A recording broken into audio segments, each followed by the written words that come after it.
श्रीमन नारायण। श्रीमन नारायण। राधे राधे राधे। राधे।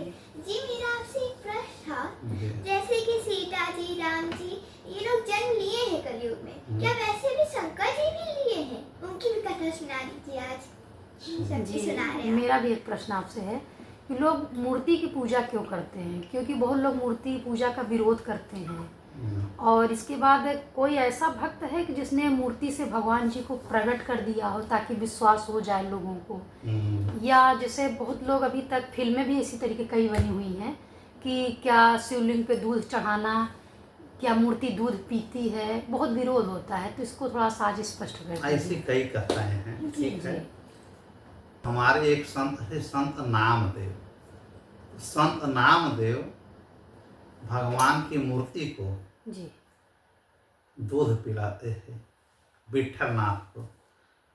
भगवान विष्णु को ही विट्ठलनाथ महाराष्ट्र में कहा जाता है। जी और ये प्रकट हो करके नामदेव के सामने दूध पीते हैं, इनसे बात करते हैं और खेलते हैं। अब ये कलयुग की घटना है। मूर्ति से ही प्रकट होते थे।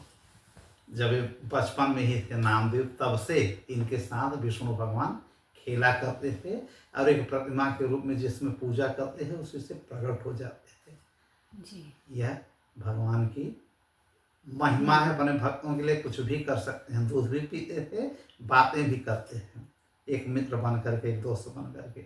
और रही बात भोलेनाथ शिव जी का, बिल्कुल इनका भी अवतार हुआ है इसी कलयुग में आदि शंकराचार्य के नाम से। ठीक है। आदि शंकराचार्य के नाम से इनका जन्म हुआ था केरल में। ठीक है।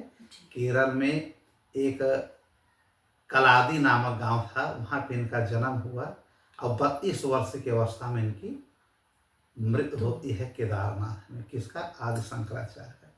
पूरे विश्व में इनसे शास्त्र में कोई जीत नहीं पाया इनको। ठीक है। यह भगवान शिव के ही अंश अवतार हैं, जिनका जन्म 508 या 509 BC में हुआ था। ये एनो डोमिनी नहीं, BC में, 8वीं, कहीं कहीं 8वीं शताब्दी कहा जाता है, कहीं कहीं 5वीं शताब्दी कहा जाता है। ठीक है। तो 5वीं शताब्दी में 508 BC, बिफोर क्राइस्ट ना। इस समय AD चल रहा है, एनो डोमिनी जिसे हम ईस्वी कहते हैं जी। और आदि शंकराचार्य जो भगवान भोलेनाथ थे, इन्होंने 4 मठ का निर्माण किया जो आज भी 4 शंकराचार्य के नाम से जाना जाता है। एक शंकराचार्य बहुत विवादित चल रहा है ना, अभिमुक्तेश्वरानंद ना। ये सब 4 मठ चारों दिशाओं में आदि शंकराचार्य ने ही डाला था। जो आज उस पद पे बैठता है वो भगवान शिव की उपाधि उसको दी जाती है। ठीक है। पहला कहाँ का इन्होंने डाला था? जगन्नाथपुरी। पहला मठ कौन सा है? जगन्नाथपुरी। दूसरा मठ कौन सा है? द्वारका, जो गुजरात में है। तीसरा बद्रीनाथ में है। ठीक है। जिसे हम कहते हैं उत्तराखंड में है ना, जिसे हम ज्योतिर्मठ कहते हैं, जिसका अभिमुक्तेश्वरानंद शंकराचार्य बने हैं। लोग विरोध करते हैं कि असली नहीं है, नकली है। फिलहाल एक है रामेश्वरम। ठीक है। 4 जो दक्षिण में है, तमिलनाडु के आसपास, इसको श्रृंगेरी मठ कहते हैं। माने 4 मठ है। एक शारदा मठ है। ठीक है। और एक इनका जो है गोवर्धन मठ है, एक ज्योतिर्मठ है और एक रामेश्वरम मठ है, जिसे हम श्रृंगेरी मठ कहते हैं। इस प्रकार के 4 मठों का निर्माण आदि शंकराचार्य ने किया। ये आदि शंकराचार्य के विषय में थोड़ा सा हम जान लें। जिस समय अधर्म का बोलबाला हो रहा था, अधर्म प्रधान हो गया था, वैदिक मंत्र लगभग लुप्त हो गए थे, चारों तरफ हाहाकार मचा था, न शिव की पूजा होती है, न भगवान विष्णु की पूजा होती थी। लोग मनमानी आचरण करने लगे थे। ठीक है। इस कलयुग में तो भगवान भोलेनाथ से भगवान नारायण की बात होती है कि यार धराधाम पे अभी मैं कृष्ण के अवतार से आया हूँ, कुछ ही वर्ष हुए हैं, इतनी अराजकता फैल गई है, हमें भी भूल गए, सब आपको भूल गए। इससे जो मृत लोक के मानव हैं उन्हें तो बड़ी दिक्कत होगी।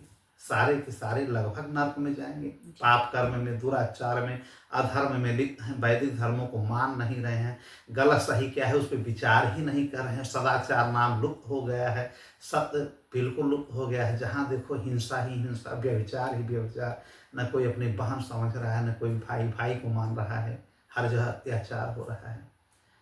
तो क्या मैं जा कर के जन्म दूँ? तो शिव जी ने कहा कि नहीं प्रभु, थोड़ा सा हमको आप जो है जाने का अनुमति दे, आदेश दें, तो मैं अपने ही नाम से वहाँ पे जा कर के आपके नाम का पुनः से प्रचार करूँगा।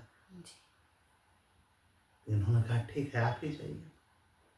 यह सब बात सब हुई।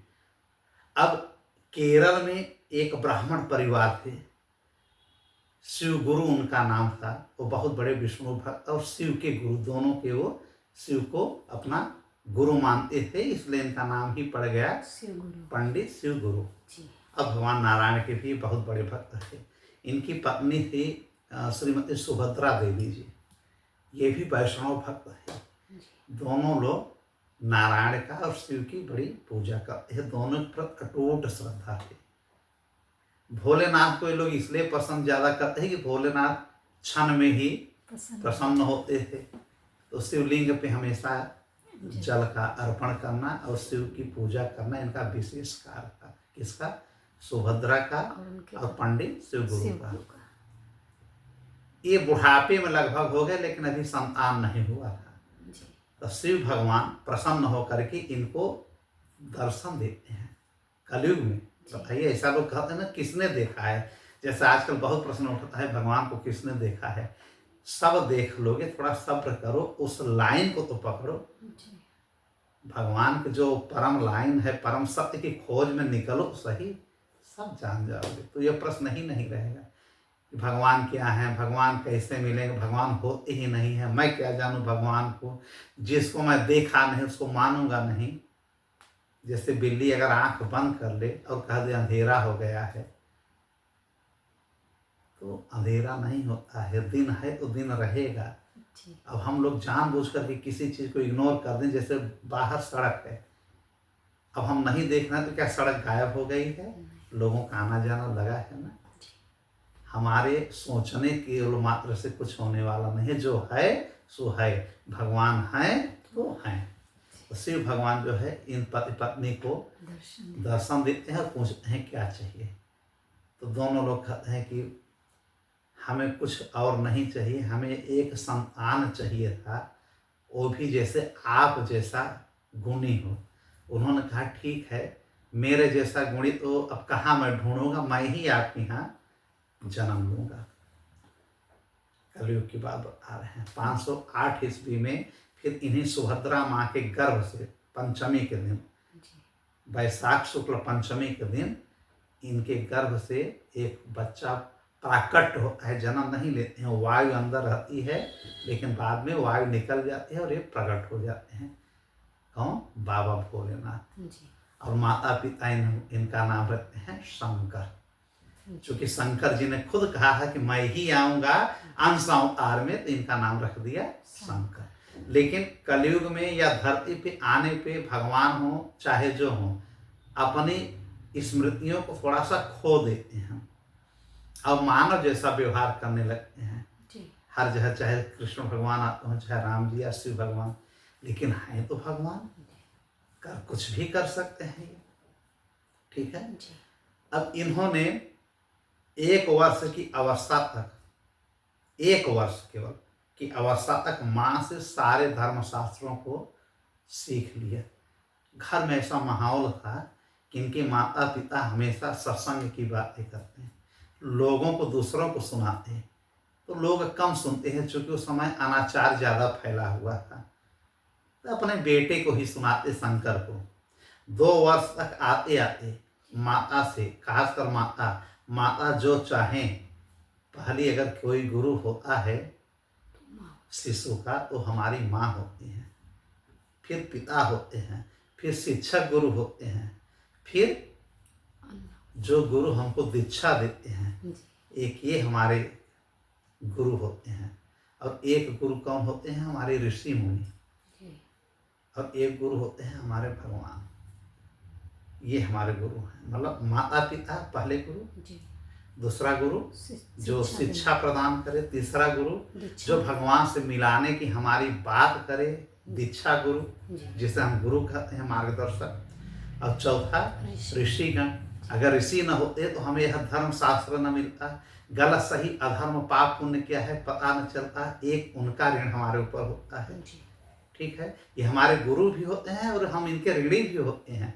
और एक देवता हमारे गुरु हैं। देवता अगर हम लोगों को बरसात न दें, वायु न दें, जल न दें भगवान के मार्फत से, तो हम कैसे जीवित रहेंगे इस धराधाम पर।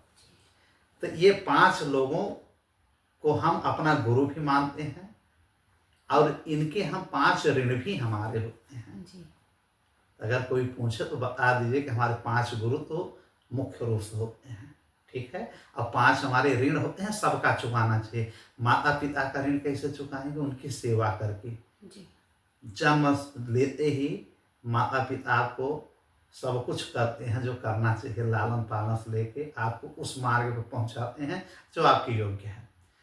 आपको भी चाहिए कि आजीवन उनकी सेवा करें।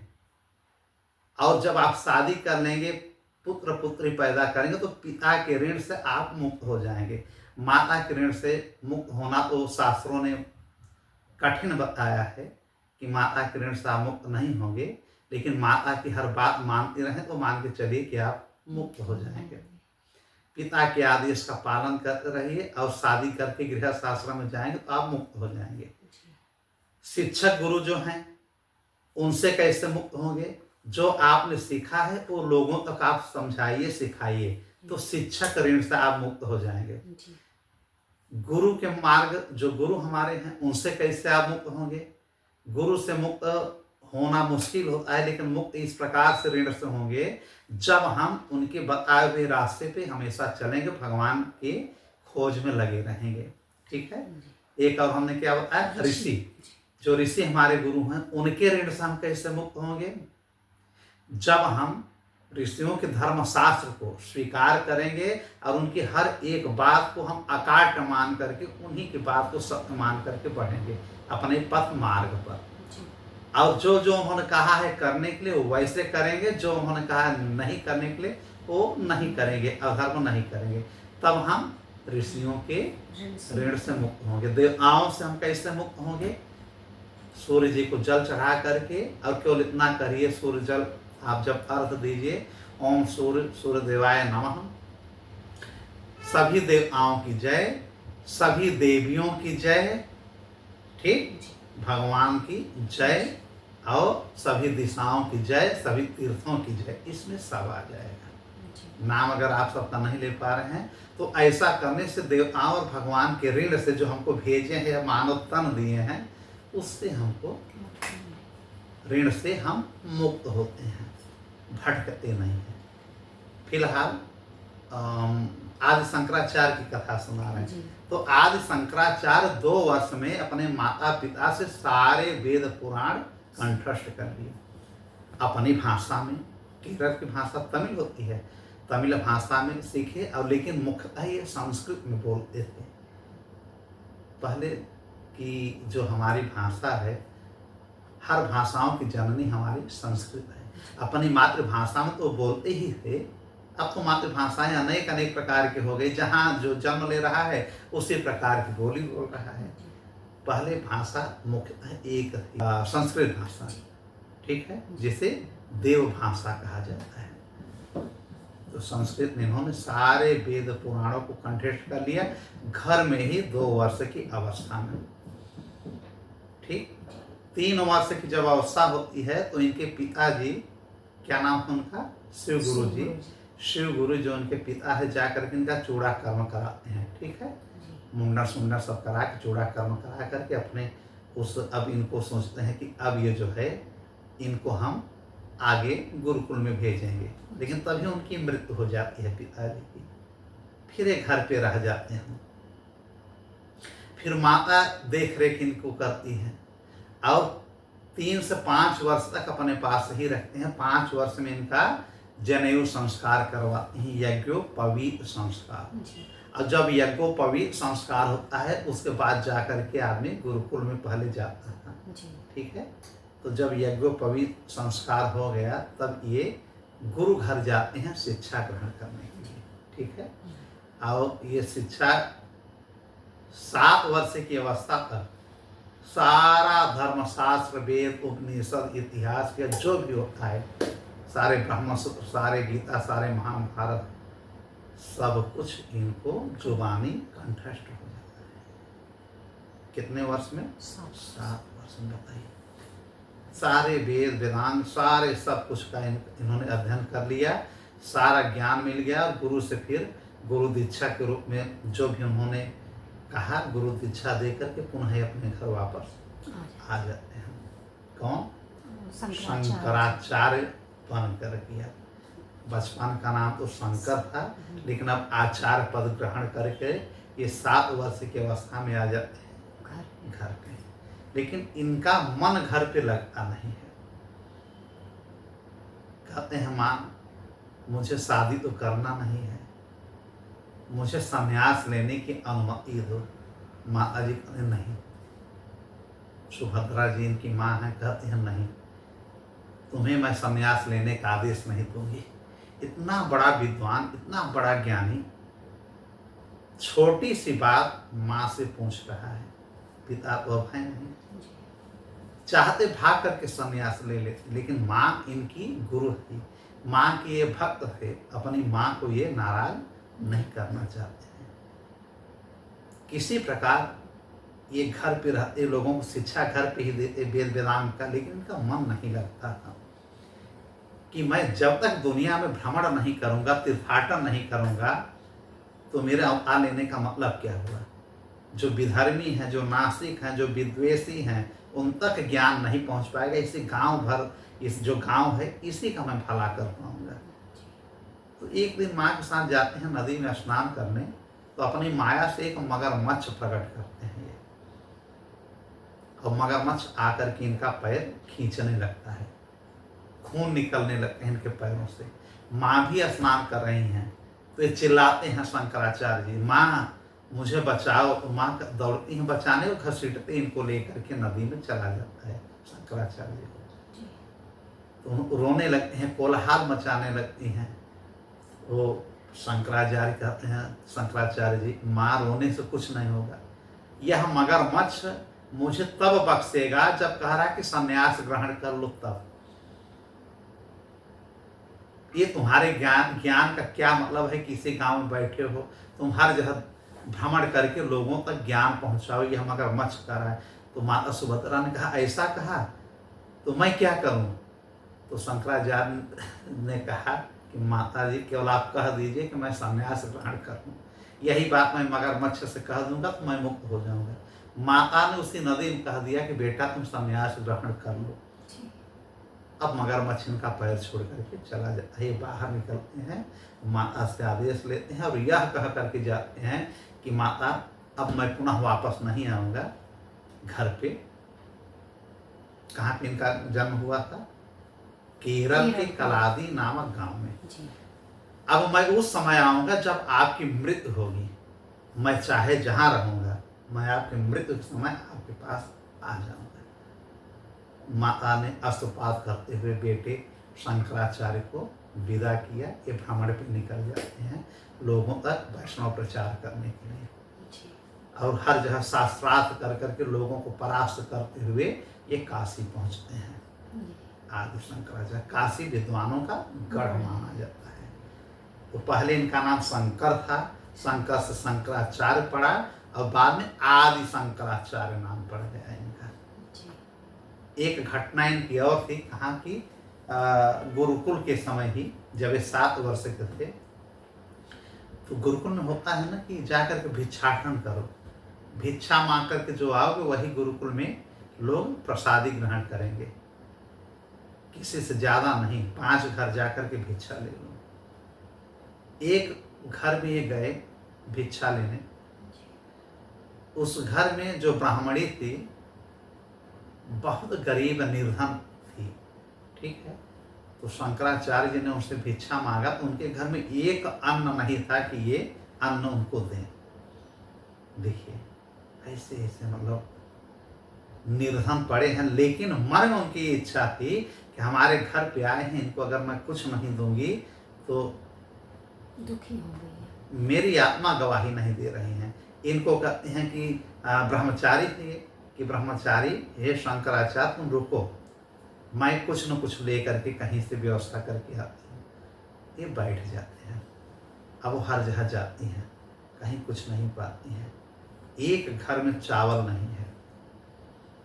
फिर ये कहीं से एक जो आंवला होता है, जो आंवला नहीं खाते आप लोग ना, जी। आंवले को लेकर के ये जाती हैं। अब उनको आंवले को वही आंवला दे देती हैं। जब आंवला ये पा जाते हैं तो उस आंवले को लेकर के ये ध्यान लगाते हैं कि आंवला कहाँ से लाई है।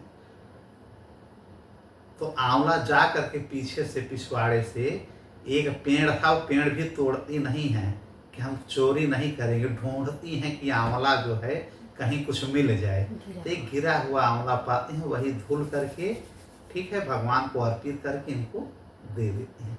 यह देख करके इनकी आंखों में आंसू आ जाते हैं कि देखिए ऐसे ऐसे भक्त हैं भगवान के, और घर में खाने के लिए कुछ नहीं है फिर भी हमको देने के लिए तैयार है। फिर ये वहीं पे बैठे बैठे माता भगवती लक्ष्मी को प्रसन्न करते हैं, कनक स्रोत स्तुति करते हैं और कहते हैं माता अब आपके घर में अन्न ही अन्न है।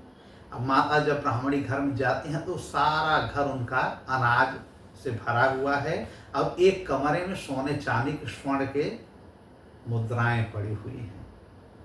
और फिर ये चले जाते हैं। ये 7 वर्ष की अवस्था में इन्होंने जो ये किया, इससे क्या है कि बहुत प्रसिद्धि मिल जाती है। 7 वर्ष की अवस्था में ही सब कुछ सीख करके आ गए थे, 5 से 7 वर्ष में। और 7 वर्ष जब चलने का समय हुआ है घर, तो उसी समय ये ढेर सारा स्वर्ण मुद्रा देते हैं उस ब्राह्मणी को। कैसे?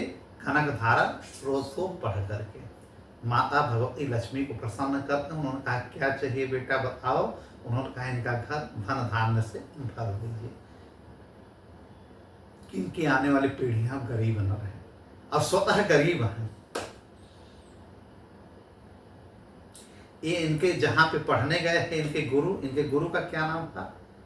गौड़पाद नाम था, गुरु गौड़पाद। ये भी भगवान नारायण के बहुत बड़े भक्त हैं गौड़पाद जी। और वैसे इनको नाम गोविंद भगवत पाद भी इनको कहते हैं। इनके गुरु का नाम गोविंद भगवत पाद, या क्या नाम बता? गौड़पाद। ठीक है, गौड़पाद आचार्य जी इनके गुरु थे, स्वामी जी शंकराचार्य जी। हाँ, आदि शंकराचार्य के। उन्होंने ही इनको गुरु दीक्षा दिया और गुरुकुल में पढ़ाया। ठीक, ये आप समझ लीजिए। अब ये इतना विद्वान हो जाते हैं कि हर जगह लोग इनसे जुड़ने लगते हैं। उस समय जो है तंत्र मंत्र का बोलबाला, बीच बीच में तंत्र मंत्र भी आ जाता है ना, कि मैं ये तंत्र फूकूंगा, ये मंत्र फूकूंगा। ठीक, तंत्र मंत्र से कुछ होता नहीं है, मन को एक ढाढ़स मिलता है। केवल हरि नाम लेने से ही सब कुछ होता है। यही शंकर भगवान ने भी आकर के अवतार लेकर के लोगों को बताया। ठीक, फिर जब ये काशी में जब रहते हैं तब वेदांत सूत्र का ये क्या लिखते हैं? भाष्य लिखते हैं। काहे का? वेदांत सूत्र का। ये वेदांत क्या है? वेदों का ही एक अंग है ना। वेदांत को लिखा है हमारे वेद व्यास जी ने। भाई वेद व्यास जैसा ज्ञानी कौन है? भगवान ही है ना। नारायण भगवान ही एक रूप में वेद व्यास के रूप में अवतार लिए हैं। कृष्ण द्वैपायन के रूप में, श्री कृष्ण द्वैपायन जो पराशर के पुत्र होते हैं। तो उन्हीं वेदांत को चूंकि कुछ कठिन लग रहा था तो अपने भाषा में सरल करके जो लिखा जाता है उसे टीका कहा जाता है, भाष्य। तो एक वेदांत भाष्य करके टीका लिखते हैं अपनी संस्कृत भाषा में ही, लेकिन उसको और अच्छे ढंग से लिखते हैं। इतना इनको ज्ञान हो गया था। और इनके प्रथम शिष्य जब इन्होंने भाई अब गुरु अब बनने वाले हैं, अब भाई एक समय आता है कि आदमी गुरु बनता है, जब कुछ बड़े हो गए, अभी गुरु बनेंगे तो प्रथम गुरु ये जो है बनते हैं, और शिष्य जो इनका रहता है उसका नाम पड़ता है सनंदन। गुरु बन करके पहला शिष्य चुनते हैं, उसका नाम होता है सनंदन। वो बड़ा ज्ञानी होता है, वो भी चमत्कारिक होता है। उसके ज्ञान और सिद्धि और चमत्कार और गुरु निष्ठा को देख करके उन्होंने कहा है कि पहला भक्त, पहला शिष्य मेरा यह सनंदन ही बनेगा, और आज से इसका नाम पड़ेगा पद्माचार्य। इनका भी बहुत ज़्यादा नाम है भक्तों में। किसका? पद्माचार्य। हाँ, पद्म पादचार्य या पद्माचार्य। ठीक, तो पद्म पादाचार्य नाम इनका रखा किसने? आदि शंकराचार्य जी। और शंकर से शंकराचार्य या आदि शंकराचार्य नाम किसने रखा? इनके गुरु ने, गौड़पाद जी ने। ठीक है, माने गुरु ही नाम रखते हैं। गोविंद भगवत पाद जी जो इनके स्वामी थे, इनके गुरु थे, उन्होंने इनका नाम रखा आदि शंकराचार्य। इन्होंने अपने शिष्य जिनका नाम था सनंदन, उनका नाम रख दिया क्या? पद्माचार्य। हाँ, पद्म पादाचार्य, पादाचार्य या पद्माचार्य। पद्म पादाचार्य ज्यादा करते हैं, इनका नाम रखा। अब इनके शिष्यों की संख्या बढ़ती गई। तो थोड़ा सा ये जान लीजिए कि इनकी जो है 32 वर्ष तक केवल आयु थी। कितना? केवल 32 वर्ष की है। 32 वर्ष में इस दुनिया को, मृत लोक को छोड़ करके चले जाते हैं। लेकिन 32 वर्ष में 262 ग्रंथ ये लिखते हैं और कई लाख अपने शिष्य बनाते हैं। इतना चमत्कार दिखाते हैं कि यहाँ रहते हैं, गायब होकर कहीं और चले जाते हैं। जब इनकी माता का देहांत होता है तो ये भ्रमण पे रहते हैं। रहते कहाँ हैं? पहुंच जाते हैं केरल, अपने गांव। अब माता का मुखाग्नि भी कराते हैं, क्योंकि माता से वचन दिया है कि मैं माँ अब उसी समय आऊँगा जब आपकी मृत्यु का समय आएगा। अब उनको भेज देते हैं वैकुंठ। अपने लोग नहीं, श्री राम जी के लोग। श्री राम इनके गुरु हैं, शिव जी के। ये उनको अपना इष्ट देव मानते हैं, नारायण को, और नारायण जी इनको अपना इष्ट देव मानते हैं। ठीक है। अब आदि शंकराचार्य काशी में रह करके शिष्यों को वेदाध्ययन कराने लगे। चूंकि वेद लगभग लुप्त हो रहे थे, लोग संस्कृत से भाग रहे थे, भगवान से वो पीछा छुड़ा रहे थे, तो वहाँ पे एक गुरुकुल खोलते हैं काशी में, बनारस में। और चूंकि शंकर भगवान है तो शंकर भगवान का गढ़ काशी ही है, तो ये काशी में जाकर के पूर्ण रूप से निवास करने लगते हैं और अनेकों शिष्य बना करके वहाँ वेदों का ये अध्ययन लोगों को कराने लगते हैं। एक समय गंगा स्नान करके लौट रहे थे। इनके अंदर थोड़ा भाव था, ये द्वैत भाव रखते थे, जो कि भगवान भोलेनाथ को अच्छा नहीं लग रहा था कि मेरा ही अंश है, मेरे आशीर्वाद से धरती पे गया है, भगवान का प्रचार कर रहा है, लेकिन यह भी द्वैत भाव रख रहा है। द्वैत भाव मतलब समझ रहे हैं? छुआछूत भी मानते थे, भगवान अलग हैं और ये इंसान अलग है। थोड़ा ये मन में इनके इतना ज्ञान होने के बावजूद भी यह भाव था। अभी यह द्वैत भाव में थे। अब भगवान भोलेनाथ इनको परम अद्वैत बनाना चाहते हैं। अद्वैत माने सब कुछ एक है, न कोई जाति, न पाति, न कोई धर्म, न कोई संप्रदाय, न कोई हिंदू, न कोई मुस्लिम, न कोई सिख, न ईसाई। खैर उस समय सिख ईसाई था भी नहीं, लेकिन लोग वर्णों में इतना बटे थे कि छुआछूत, ऊंच नीच का भेदभाव बहुत ज्यादा था।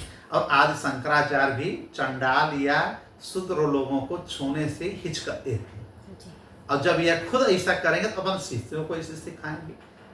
तो काशी में भोलेनाथ को यह अच्छा नहीं लगा। जैसे मणिकर्णिका घाट पे, मणिकर्णिका घाट बहुत प्रसिद्ध है बनारस का, वहाँ जो जलाया जाता है मृत्यु के बाद, वो सीधा परम धाम जाता है।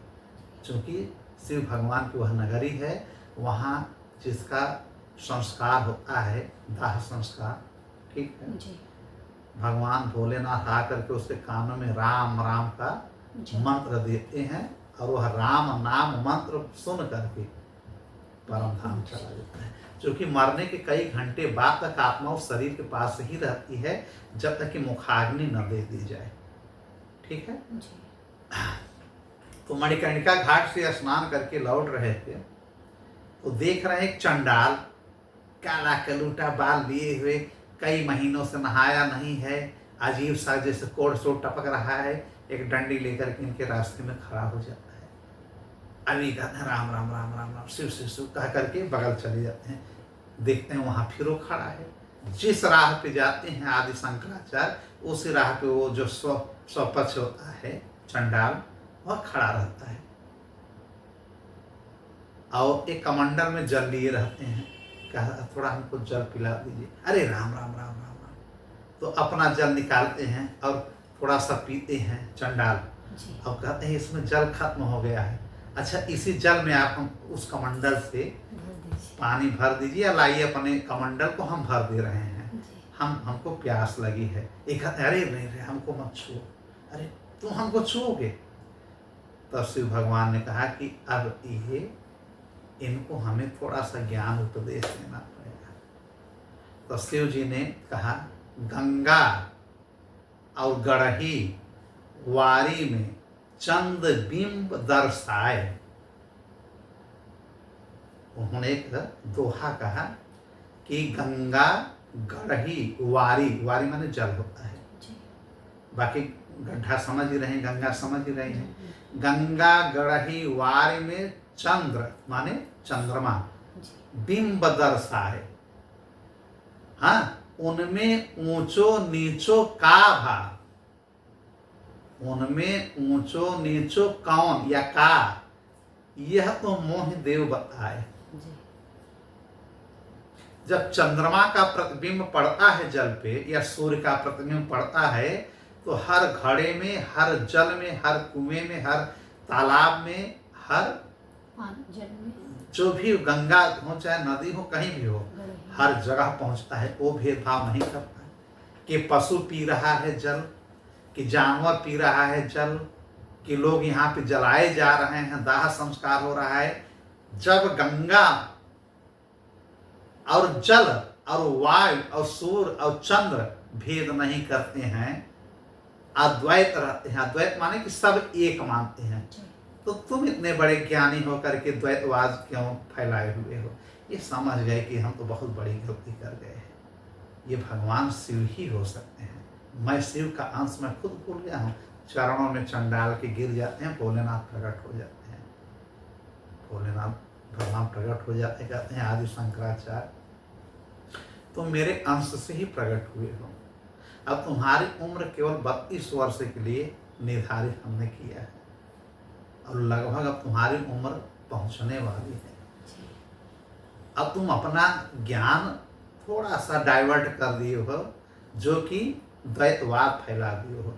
तुम परम ज्ञानी हो, सत्यवादी हो, मेरे अंश हो। अब तुम परम अद्वैतवादी बन जाओ। माने ईश्वर एक है, जीव एक है, कोई भेदभाव नहीं है। यह विचार लोगों में दो। इसी के लिए तुम्हारा अवतार हुआ है। तब इन्होंने कहा मैं ऊंच नीच कुछ नहीं मानूंगा, अद्वैत को मैं आगे बढ़ाऊंगा। आपने दर्शन दिया, अब मुझे बताइए मैं क्या करूं। इन्होंने कहा तुम धर्म का प्रचार कर ही रहे हो, कोई वो नहीं, अब ब्रह्म सूत्र पे भाष्य लिखो। अभी वेदांत पे भाष्य इन्होंने लिख दिया था, अब ब्रह्म सूत्र पे लिखो। ब्रह्म सूत्र किसका है? ये भी वेद व्यास का ही है। इन्होंने कहा ठीक है। और इन्होंने कहा कि तुम अपने शिष्यों को बढ़ाते जाओ और धर्मों का प्रचार करते जाओ और ग्रंथों को लिखते जाओ। उसी प्रकार 262 ग्रंथ लिख दिए। अब एक दिन मणिकर्णिका घाट की ही बात है, ये वहां पे स्नान करके वेदांत सूत्र और ब्रह्म सूत्र पे थोड़ा सा मनन कर रहे थे, चिंतन कर रहे थे। इनकी परीक्षा लेने के लिए हमारे नारायण भगवान जो कि वेद व्यास जी हैं, वेद व्यास जी अभी भी हैं, ये चिरंजीवी में है ना। तो ये हमारे श्री कृष्ण द्वैपायन वेद व्यास जी जो कि वहाँ रहते हैं, कहाँ? बद्रिकाश्रम हिमालय के पास रहते हैं। वहाँ से प्रकट हो जाते हैं काशी बाबा विश्वनाथ नगरी में मणिकर्णिका घाट पे। और एक दंड लेते हैं लाठी और गिरते बाहर आते, हाँफते हुए, हिलाते हुए हाथ पैर पहुँचते हैं। इन्होंने कहा तुम्हारा नाम ही है शंकराचार्य, आदि शंकराचार्य। इन्होंने कहा हाँ बाबा मेरा ही नाम है, लोग हमको आदि शंकराचार्य कहते हैं। इन्होंने कहा मैंने तुम्हारे विषय में बहुत सुना है, मैं भी थोड़ा बहुत ब्रह्मसूत्र के विषय में जानता हूँ, थोड़ा सा निवारण करना चाहता हूँ अपनी शंकाओं को, जबकि ब्रह्मसूत्र वही लिखे हैं, वेद व्यास जी। इन्होंने कहा हाँ हाँ पूछिए। अब ब्रह्मसूत्र पे इन दोनों की 7 दिन चर्चा चलती है उसी मणिकर्णिका घाट पे। कितने दिन? 7 दिन, वो भी एक सूत्र पर। जैसे एक श्लोक है उसी को मान लीजिए एक सूत्र, एक सूत्र वेद व्यास जी कहते हैं और उस पे 7 दिन वो बात करते हैं। क्यों? आदि शंकराचार्य बीच बीच में टोकते हैं कि ऐसे भी होगा क्या, ऐसे भी होगा क्या। एक केवल एक फार्मूला पे, एक श्लोक पर वेद व्यास जी के द्वारा और आदि शंकराचार्य के बीच मध्य 7 डेज गहन इसका शास्त्रार्थ होता है, चर्चा होता है। लेकिन अब आदि शंकराचार्य को लगा कि ये मैं इतना परम ज्ञानी, मैं खुद शिवकांश हूँ, ये हमसे हार भी नहीं रहे हैं और केवल एक श्लोक पे ये इतनी बात कर रहे हैं जो मैं नहीं भी कह रहा हूँ, यह वृद्ध ब्राह्मण कर रहे हैं। तब इन्होंने ध्यान लगाया, सिद्ध पुरुष से ध्यान लगाते हैं तब पता चलता है कि अरे ये तो नारायण भगवान खुद आए हैं हमारी परीक्षा लेने। फिर चरणों में गिर जाते हैं, फिर ये अपने रूप में आकर के वेद व्यास जी को दर्शन देते हैं, इनके सर पे हाथ रख करके आशीर्वाद देते हैं। जो और भी कमियां थी, जो अंधकार था, वो मिट जाता है और वेद व्यास जी कहते हैं कि जो तुम चाहोगे वो तुम लिखो और कलयुग में लोगों के लिए तुम्हारा बड़ा यह कल्याण होगा। और एक काम और करो कि शिव भगवान ने जो कहा है कि चारों तरफ दिशाओं में जाओ, तो चारों दिशाओं में जा करके 4 मठों का निर्माण करो।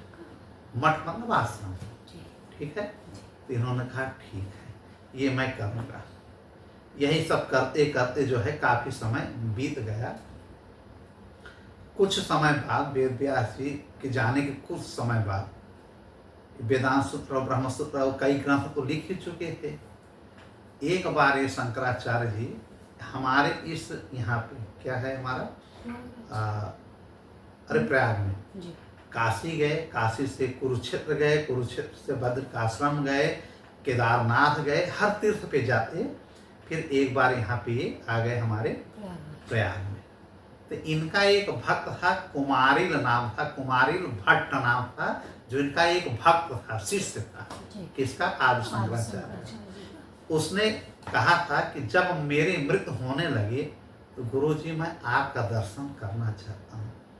तो जैसे माता जी का जब मृत हो रहा था वहाँ प्रकट हो गए थे, तो इन्हें पता चल गया कि मेरे उस जो शिष्य है हमारा कुमारिल भट्ट, उसकी अब मृत्यु होने वाली है, तो मैं उसको दर्शन दे दूँ। तो प्रयाग में गंगा घाट पे वो बैठ करके अपने मृत्यु का इंतजार कर रहा था कि संगम में अगर मेरी मृत्यु होगी तो मैं परम मोक्ष प्राप्त करूँगा। वहाँ के हम लोग हैं जी। इस संगम के आसपास अगर किसी की मृत्यु होती है तो बगल में संगम है, माने गंगा यमुना सरस्वती जी हैं। यहाँ पे भगवान का पूर्ण रूप से वास है अक्षय वट के पास ही। ये पूरी नगरी बाबा भोलेनाथ की और माँ गंगा और नारायण भगवान की है, तो मुक्ति यहाँ स्वतः हो जाती है। तो कुमारी भट्ट जो इनका शिष्य था यहाँ पे अपना देह त्याग कर रहा है, ये आदि शंकराचार्य, और इसको देख करके उसको मुक्ति तो मिल ही जाती है इन्हें देख करके।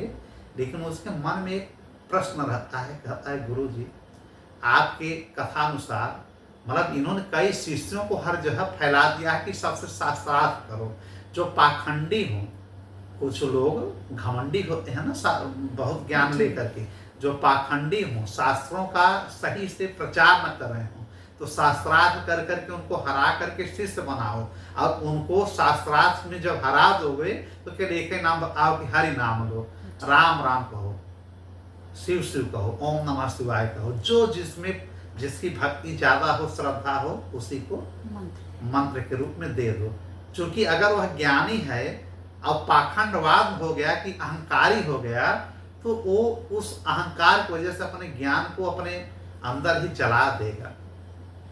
अब निर्मल भाव आ जाएगा, शास्त्रार्थ करके क्यों हराते थे? इसीलिए ये लोग कि तुम बहुत विद्वान हो तो इसका मतलब तुम अहंकारी हो, कोई मुझे हरा सकता है, तो ये लोग जाकर के हरा देते हैं, फिर भक्त बना लेते, शिष्य बनाते, फिर कहते बोलो राम राम हरे राम, बोलो हरि शरणम श्रीमान नारायण ओम नमः शिवाय।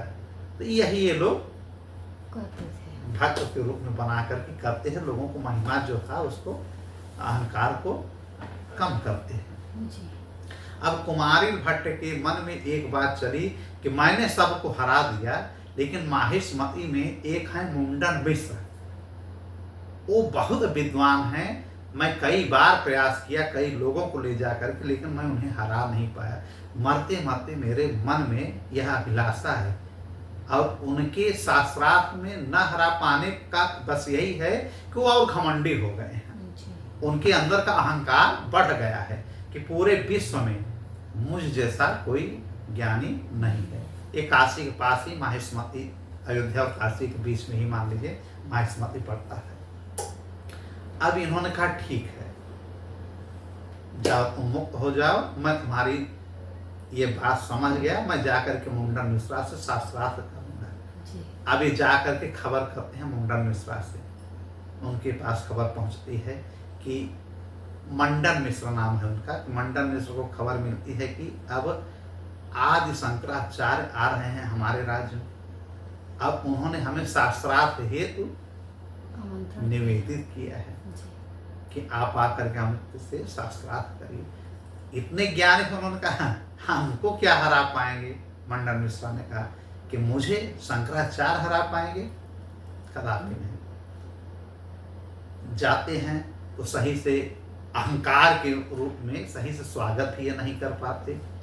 राजा भी रहते हैं, ज्ञानी भी रहते हैं, मंडन मिश्र बहुत बड़े शास्त्रों के ज्ञाता थे। इनके यहाँ द्वारपाल से लेकर के पूरे इनके राज्य में मंत्री सचिव सारे लोग क्या थे? सब ज्ञानी, लेकिन अभिमानी। ज्ञानी होना अच्छी बात है, बुरी बात नहीं है, लेकिन अभिमानी होना बुरी बात है, जो कि अभिमान से भरे हुए। कई दिन तक शास्त्रार्थ चला मंडन मिश्र और आदि शंकराचार्य। जितना मंडन मिश्र ने प्रश्न पूछा सबका इन्होंने उत्तर दिया आदि शंकराचार्य ने। बाद में जब आदि शंकराचार्य जी ने प्रश्न पूछना शुरू किया तो मंडन मिश्र निरुत्तर हो गए, हार गए। और जैसे ही इन्होंने कहा मैं अपना हार स्वीकार करना चाहता हूँ, उसी समय इनकी पत्नी आ जाती है, किसकी? मंडन मिश्र। उनका नाम रहता है भारती। भारती बहुत विद्वान रहते हैं, महिलाओं में भी एक एक से विद्वान रह चुकी हैं, अब भी हैं। महिलाएं किसी भी प्रकार से पुरुषों से कम नहीं हैं, बशर्ते बस वो अपने आप को आंक लें, अपने अंदर की विद्वता को, अपने अंदर की क्षमता को निखार लें। हाँ, केवल कड़वाहट में नहीं कि कटर कटर करती रहे, झूठ पूरा बकवास करती रहे, ऐसा नहीं, मतलब तर्क से, शास्त्र विधि से। तो उनकी पत्नी बहुत पढ़ी लिखी थी, बहुत विद्वान थी। उन्होंने कहा आदि शंकराचार्य जी से कि मैं इनकी अर्धांगिनी हूँ, मंडन मिश्र की। उन्होंने कहा ठीक है, प्रणाम, आए, आपका स्वागत है। तो इन्होंने कहा ठीक है, स्वागत तो मैं भी आपका कर रही हूँ, लेकिन ये अभी हारे नहीं हैं। सारे राज्य में सारे जितने शास्त्र के पंडित बैठे हुए हैं, सब ने कहा कि नहीं, मंडन मिश्र हार चुके हैं। इन्होंने कहा नहीं, आप लोग नहीं समझे, मैं इनकी अर्धांगिनी हूँ, आधा अंग मैं हूँ, आधा ये है, इनको हरा दी है, मुझे कहाँ हराए हैं। जब एक पति हार गया, पत्नी अगर चाहे तो पति के जगह पे वो लड़ सकती है या शास्त्र कर सकती है। हर शंकराचार्य ने कहा बिल्कुल, अर्धांगिनी का यह हक है, हक है ना, तो आप मुझे हरा करके देखिए। भारती ने कहा। अब दोनों बैठ जाते हैं, कई दिन तक भारती का और इनका आदि शंकराचार्य का, भाई भोलेनाथ ही है, ज्ञान की कोई कमी ही नहीं है, सारा ज्ञान बताते चले जाते हैं। अब भारती जान गई कि अब मैं हारने वाली हूँ। तब उन्होंने दूसरा उपाय ढूंढा, उन्होंने रति शास्त्र के विषय में पूछना शुरू कर दिया। ब्रह्मचारी, क्योंकि ये ब्रह्मचारी थे, शादी किए नहीं थे, इनका प्रश्न उठपटांग पे आ गया कि जब एक पति पत्नी को चुंबन लेता है तो फिर कैसे लेता है, क्या महसूस करता है। यहाँ तक कि अंदरूनी बात करना शुरू कर दी कि जब पति पत्नी रति सुख लेते हैं तो कौन सांग कैसे किस प्रकार से कौन चरमोत्कर्ष पे जाता है, अनेक प्रकार की। अब चूंकि इनको लज्जा आने लगी कि ये तो मैंने किया ही नहीं, तब उन्होंने कहा कि या तो हार मानिए, अब कि आप हार मान गए, क्योंकि आपको काम शास्त्र के विषय में कुछ नहीं जानकारी है, रति शास्त्र के विषय में कुछ जानकारी नहीं है। भारती के बात सुनकर के इनको तो ये लगा कि बात सही कह रही हैं, अब मैं क्या करूं। इन्होंने कहा भारती जी मुझे 6 महीने का समय दीजिए, 6 महीने बाद मैं आकर के आपसे काम शास्त्र और रति शास्त्र के विषय में सारी बात करूंगा, शास्त्रार्थ करूंगा, फिर इसका निर्णय किया जाए कि कौन। चूंकि हार मानना नहीं चाह रहे थे, विचार इनका बना कि यार चलो ठीक है, लेकिन इनका अवतार लेने का ध्येय खत्म हो जाता है कि मैं हार गया। फिर यह अपने भक्तों को, अपने शिष्यों को लेकर के एक जंगल में जाते हैं और अपने शिष्यों से कहते हैं कि यहाँ का जो राजा है, राजा अमरुक एक राजा है, ये बड़े कामवेशी थे, ये हमेशा जो है नई नई रानियों से शादी करते हैं, नई नई पत्नियां रखते और प्रतिदिन इनको किसी न किसी को पत्नी के रूप में ग्रहण करते हैं। बड़े कामी पुरुष थे, हमेशा जो है कई रानियां रख लिए थे। अब इनकी असमय मृत्यु हो गई थी, ठीक है, किसका, जो राजा थे, राजा अमरुक नाम। अमरुक। तो राजा की जब मृत्यु हो गई थी, उनका भी दाह संस्कार नहीं हुआ था। और इन्हें पता है कि राजा बहुत कामुक है, बहुत सेक्सी हैं, और इन्हीं की अब शरीर में मैं प्रवेश कर जाऊं और इनकी रानियों से मैं शिक्षा ग्रहण करूं कि ये रति शास्त्र क्या होता है, कौन सा शरीर स्पर्श करने पे क्या होता है। और मैं ब्रह्मचारी हूं, मैं अपने शरीर से कुछ नहीं करूंगा। तो उन्होंने कहा कि मेरे शरीर को एक गुफा में रख दो और 6 महीने तक रखवाली करना, और मैं राजा के शरीर में प्रवेश करके सारी जानकारी लेकर के आता हूँ। लेकिन मेरा शरीर अगर क्षतिग्रस्त हो गया तो मैं राजा के रूप में ही रह जाऊंगा, फिर मैं वापस नहीं आ पाऊंगा। इनके शिष्यों ने कहा कि अपने प्राणों से ज्यादा मैं इसकी रक्षा करूंगा। तो आज शंकराचार्य के उस भौतिक शरीर को जो मृतक हो गया था, इन लोगों ने रखवाली किया कि शेर, बाघ, चीता या कोई जानवर या कोई आकर के इनको कोई क्षति न पहुंचाने पाए। घेराबंदी करके इनके शिष्यों ने काफी समय तक रखा। फिर इन्होंने कहा कि अगर मुझे विलंब हो जाए, 6 महीने से अधिक हो जाए, वरना 6 महीने तक इंतजार करना, 6 महीने के ऊपर एक दिन भी अगर हो तो एक श्लोक उन्होंने बताया कि इस श्लोक को तो मेरे कानों में, मेरे शरीर के सामने आकर के पढ़ना, तो मैं जहाँ भी रहूँगा इस शरीर में मैं आ जाऊँगा। मान लीजिए मैं राजा बन गया, मैं भूल गया हूँ, उसी आनंद में मैं मस्त हो गया हूँ, तो तुम लोगों को यह श्लोक कहना है। उसका नाम उन्होंने दिया मोह मुदगर श्लोक, कि इस मोह मुदगर, मोह माने की आसक्ति, इस शरीर के प्रति आसक्ति, मोह मुदगर नामक श्लोक उन्होंने बताया शिष्यों से कि 6 महीने के पहले अगर मैं आ गया तो ठीक है, नहीं 6 महीने जैसे होगा इस श्लोक को, इस मंत्र को मेरे कानों में पढ़ना, मैं जहाँ भी रहूँगा आ जाऊँगा। वही होता है। इधर मृतक राजा का शरीर जलाया नहीं जाता है, सारी रानियां रोती हैं फूट फूट करके, सैकड़ों रानियां इनकी हैं। जब जैसे घाट पे पहुंचते हैं मरने के लिए, तब तक इनकी आत्मा आदि शंकराचार्य की उस मृतक राजा के अमरुक के शरीर में जाकर के प्रवेश कर जाती है। राजा अमरुक उठ जाते हैं, और जब राजा अमरुक उठ जाते हैं तो सारे लोग ले जाकर के राजमहल में ले जाते हैं। बड़ा आश्चर्य होता है कि कब से मरे हुए हैं, तो राजा को अंत्येष्टि में समय लगता है। राजसी ठाट बाट से ले गए, सब रोते गाते, और जब चिता पे लेटाए गए तब तक उठ के खड़े हो गए और कहते हैं मुझे अपनी मेरी रानियों के पास ले चलो। 6 महीने तक समस्त रानियों के बीच रह करके सारे काम शास्त्र को सीखते हैं, एक एक प्रश्न करते हैं, तमाम प्रकार के जो प्रश्न का जवाब स्त्रियां ही दे पाएंगी, पुरुष नहीं दे पाएंगे। तो सब कुछ प्रश्न का जानकारी ये उन अपनी रानियों, जो रानी अब इनकी बनी है राजा की, उसी शरीर के अंतर्गत सबसे मिलते हैं और एक एक चीज सीख लेते हैं कि अंगूठे से लेकर के, होंठों से लेकर के, नाक कान आंख से लेकर के पूरे सिर तक कैसे क्या प्रश्न है क्या जवाब है सब जान जाते हैं। और 6 महीने तक रहते हैं ये राजा बन करके। बताइए, एक संत एक ब्रह्मचारी केवल अपने शास्त्रार्थ को विजयी करने के लिए, जीतने के लिए, हर प्रश्न का जवाब देने के लिए क्या हो जाते हैं, दूसरा शरीर धारण करते हैं राजा का। ठीक जी। और ये 6 महीने हो गया, अब शिष्य लोग घबराने लगे। जैसे 6 महीना हुआ उन लोगों ने फट से मोहमुदगर जो श्लोक इन्होंने दिया मंत्र उनके कान में कहा, ये राजा के शरीर को छोड़ करके पुनः ये आ जाते हैं अपने शरीर में, आदि शंकराचार्य बन करके पुनः ये फिर से बैठ जाते हैं। अब उधर राजा के यहाँ फिर रोना गाना शुरू, फिर राजा को ले जा करके जो है अमर को जलाया जाता है, उनका दाह संस्कार किया जाता है और ये पुनः महिष्मती जाते हैं अपने शिष्यों के साथ, जिसमें उनका एक शिष्य रहता है पद्माचार्य, जिसको हमने कहा ना ये पद्म पादाचार्य बड़ा विद्वान था, हर पल इनके साथ रहता था। जब ये वहाँ पे 7 दिन हो गया था और वेदव्यास जी से शास्त्रार्थ कर रहे थे तो इनको ये लगा कि शिष्य को पहचान लिया कि नारायण भगवान है, हमारे गुरु शिव अवतार होकर के नहीं पहचाने, चूंकि मस्त थे भगवान से शास्त्रार्थ करने में।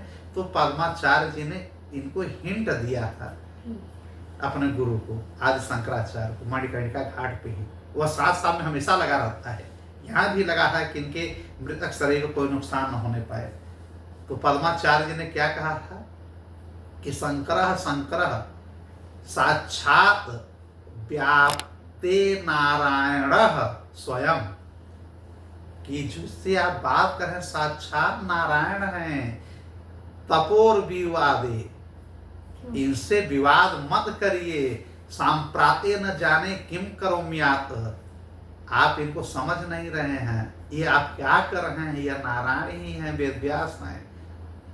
तब उनकी कानों में जब आवाज जाती है तब एक ध्यान मग्न होते हैं, ज्ञान मार्ग को छोड़ करके ध्यान मार्ग समाधि अपनाते हैं, तब देखते हैं कि वेदव्यास है। अब वही यह मंत्र पढ़ता है मोहमुदगर का, ठीक है, कौन, पद्म पादाचार्य जो इनका शिष्य है। अब पुनः ये जीवित होते हैं, जाकर के भारती से पुनः शास्त्रार्थ करते हैं और भारती को हरा देते हैं और इनका महिमा मंडन होता है। और जो मंडन मिश्र और भारती और वहाँ की सारी प्रजा जो कि केवल ज्ञान का बखान करती ही, भगवान का नाम कोई नहीं लेता था, केवल मंडन मिश्र की जय, मंडन मिश्र की जय, सब शरणागत होते हैं, सब जय भोले, जय शिव शिव शिव शिव, ओम नमः शिवाय, राम राम राम राम, श्रीमन नारायण का जाप वहाँ पे शुरू हो जाता है। हर जगह मंदिर बनने लगता है, राजा इनका शिष्य बन जाता है, भक्त बन जाता है। इस प्रकार से कई इनकी कथाएं हैं। एक प्रकार एक राजा थोड़ा सा घमंडी था, उस राजाओं को पहले पकड़ लिया जाता है ना कि अगर राजा धर्म से जुड़ गया तो प्रजा अपने आप धर्म युक्त हो जाएगी। वो वैष्णव विरोधी था, लेकिन उनको चमत्कार दिखा करके, ज्ञान दे करके अपना भक्त बना दिए। लेकिन उनके राज्य में कई प्रकार के मंत्री और कई पाखंडी लोग थे जो विद्वेषी थे, ठीक है। उन्होंने सोचा कि इस राजा के साथ से इसको भी मरवा दें, ये हम लोगों का खाना पीना जो तंत्र मंत्र और झूठ पुराण लोग फैलाए थे, हाँ, ये सब गड़बड़ कर दिया है। सोचा राजा इनका भक्त बन गया, तो राजा और इनको दोनों को ले जाता है राज के महल के ऊंचाई पर।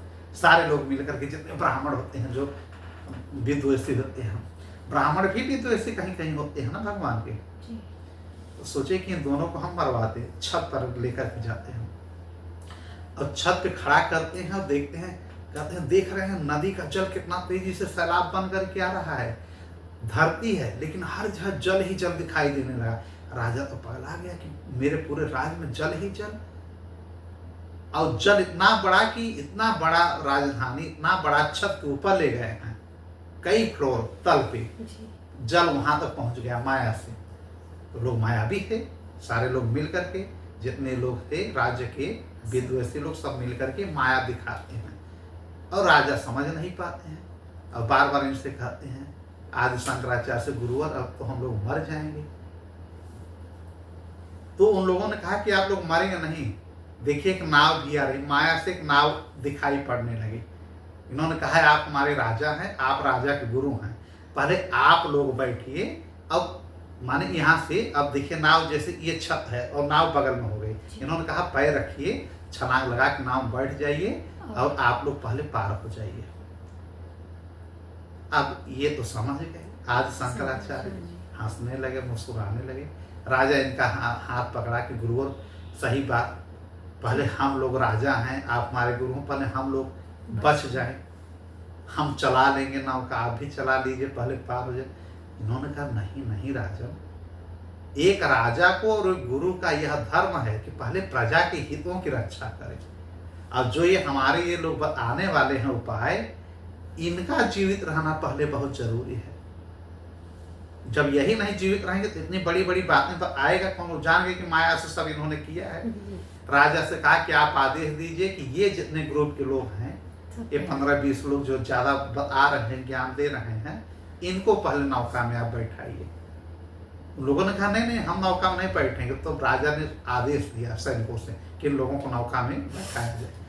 अब भाई राजा का आदेश, अब सारे सैनिक इनको नौका में 200 लोगों को उठा करके फेंकते हैं। जब फेंकते हैं नौका गायब, जल गायब, इतनी ऊपर से गिरते हैं, सारे लोग वहीं पे जमीन पे गिरते हैं और मर जाते हैं। माया का जल था, मृगमरीचिका था, अब माया का डोंगा था, नौका था।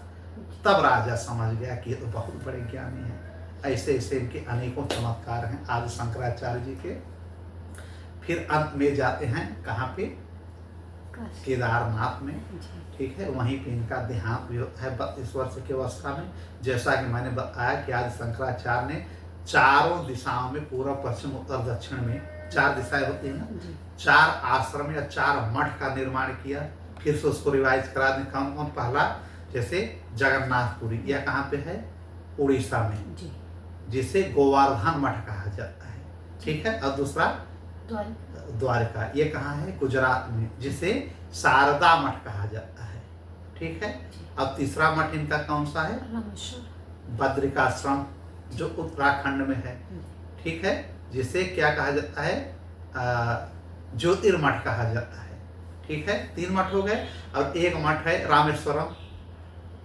रामेश्वरम मठ जो तमिलनाडु में है, इनकी स्थापना भगवान राम ने ही किया था ना, शिव जी को प्रसन्न करने के लिए जब लंका विजय पे जा रहे थे, ठीक है। तो रामेश्वरम एक मठ इन्होंने बनाया, जिसका नाम इन्होंने रखा श्रृंगेरी मठ, ठीक है। यह कहाँ पे है, तमिलनाडु। कितनी बार कहें, ठीक है। तो 4 मठ इन्होंने चारों दिशाओं में 4 मठों का निर्माण किया। आज भी वह आश्रम चल रहा है तब से, ठीक है, 5वीं शताब्दी से।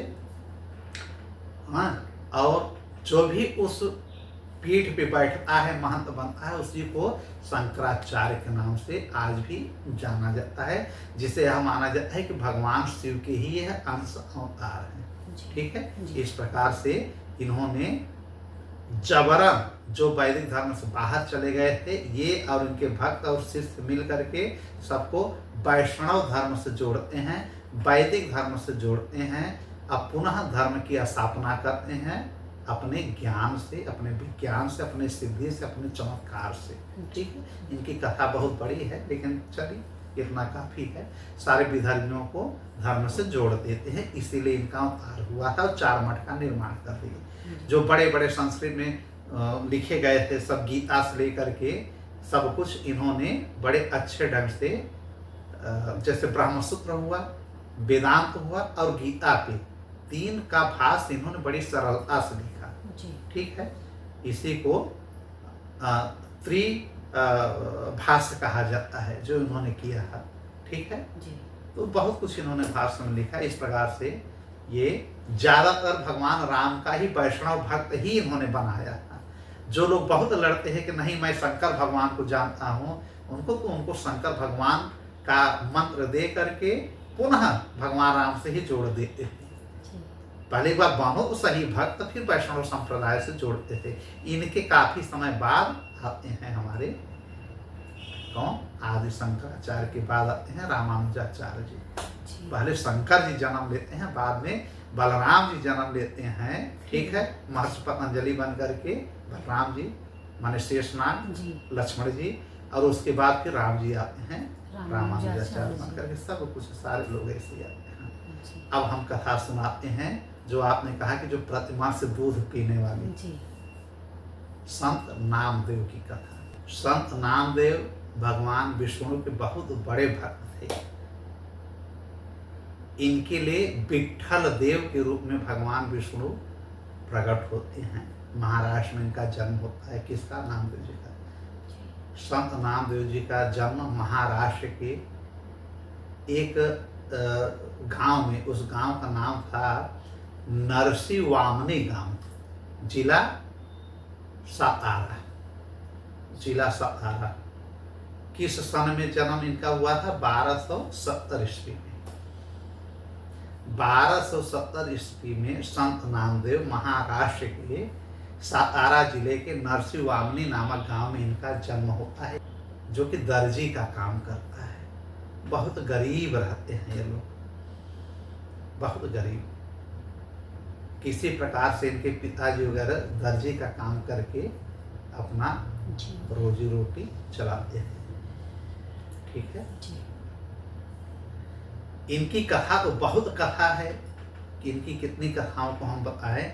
बस ये समझ लीजिए कि इनके पिताजी जो दमा शेट्टी थे, इनका नाम था, और माता का नाम था गुनाबाई, ठीक है। दोनों भगवान के वैष्णव भक्त हैं। 11 वर्ष की अवस्था में इनकी शादी होती है। पहले शादियाँ पहले भी हो जाती है ना। इनकी पत्नी का नाम था राधाबाई, या इनको राजाई कहा जाता है या राजाबाई कहा जाता है, ठीक है। इनकी पत्नी का नाम राधाबाई या राजाबाई। ये तो संत निकले, लेकिन वो पारिवारिक स्त्री थी। जो पारिवारिक जिम्मेदारियां होती हैं, यहाँ का वहाँ, इधर का उधर, वो इनकी भक्ति को बहुत मानती नहीं थी। जैसे आजकल की स्त्रियां भी हैं, वो कितना सत्संग कहा भैया, कितना वो करा, लेकिन वो अपने मस्ती में ही चूर रहे हैं। 4-4, 5-5 घंटे कहीं ना कहीं लगी रहेंगी। फॉर्मेलिटी में बैठ करके सुन लेती हैं कथाओं को कि हाँ भैया हमारे पति जी हैं, सुना रहे हैं, सुन लीजिए। लेकिन मन कहीं और भटकता है कि अभी खाना बनाना है, अभी अपनी दीदी से बात करना है, अभी पापा मम्मी से बात करना है, अभी यहाँ वहाँ करना है। इनके 4 पुत्र थे संत नामदेव जी के, नारा, विद्या, गोंडा और महादा। ये 4 लड़के थे, और एक पुत्री थी, उनका नाम था संत नामदेव की बेटी का नाम था लिम्बाई। यह थोड़ी सी वैष्णव भक्त थी, बाकी लोग वैष्णव भक्त कम थे। इनके नाना जो थे वो विट्ठल देव का, विट्ठल देव माने विष्णु भगवान को विट्ठल देव कहा जाता है। इनका पंढरपुर गांव, बाद में उस गांव को पंढरपुर भी कहा जाता है। तो पंढरपुर में इनके नाना जो है साथ में रहते थे, और प्रतिदिन भगवान विट्ठल देव को भोजन कराते, दूध पिलाते, अर्पण करते, जैसे कि उनको कुछ देने के बाद ही फिर अर्पण करते। संत नामदेव उस समय 3-4 वर्ष के रहे होंगे, ठीक है। प्रतिदिन देखते कि हमारे नाना जो है मंदिर में जाकर के भगवान की आराधना करते हैं, स्तुति करते हैं, पूजा करते हैं। ये भी जाकर के वहीं बैठ जाते, घंटे उंटे हिलाने लगते, और बार बार उस मूर्ति को देखते और कहते कि नाना जी इस मूर्ति की सेवा हमको करने दीजिए। नाना जी ने कहा और बड़े हो जाओगे तब तुमको हम यह जिम्मेदारी देंगे।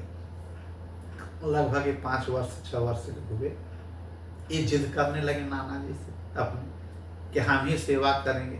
नाना जी ने कहा कि मैं जब कभी गांव से बाहर जाऊंगा पंढरपुर से 2-4 दिन के लिए, तब तुमको दूंगा, तुम अच्छे से सेवा करना। अभी बार बार मनाते, इनको नींद ना आती कि नाना कब जाएंगे, मैं कब भगवान की पूजा पाठ करूं, कब झाड़ू पोछा करूं, इनसे अकेले में मैं बात करूं। नहीं, नाना हमेशा ताला बंद कर देते हैं, तो पूजा के समय खोलते हैं मंदिर को। देखिए बचपन में ही संत नामदेव के मन में क्या क्या चल रहा है।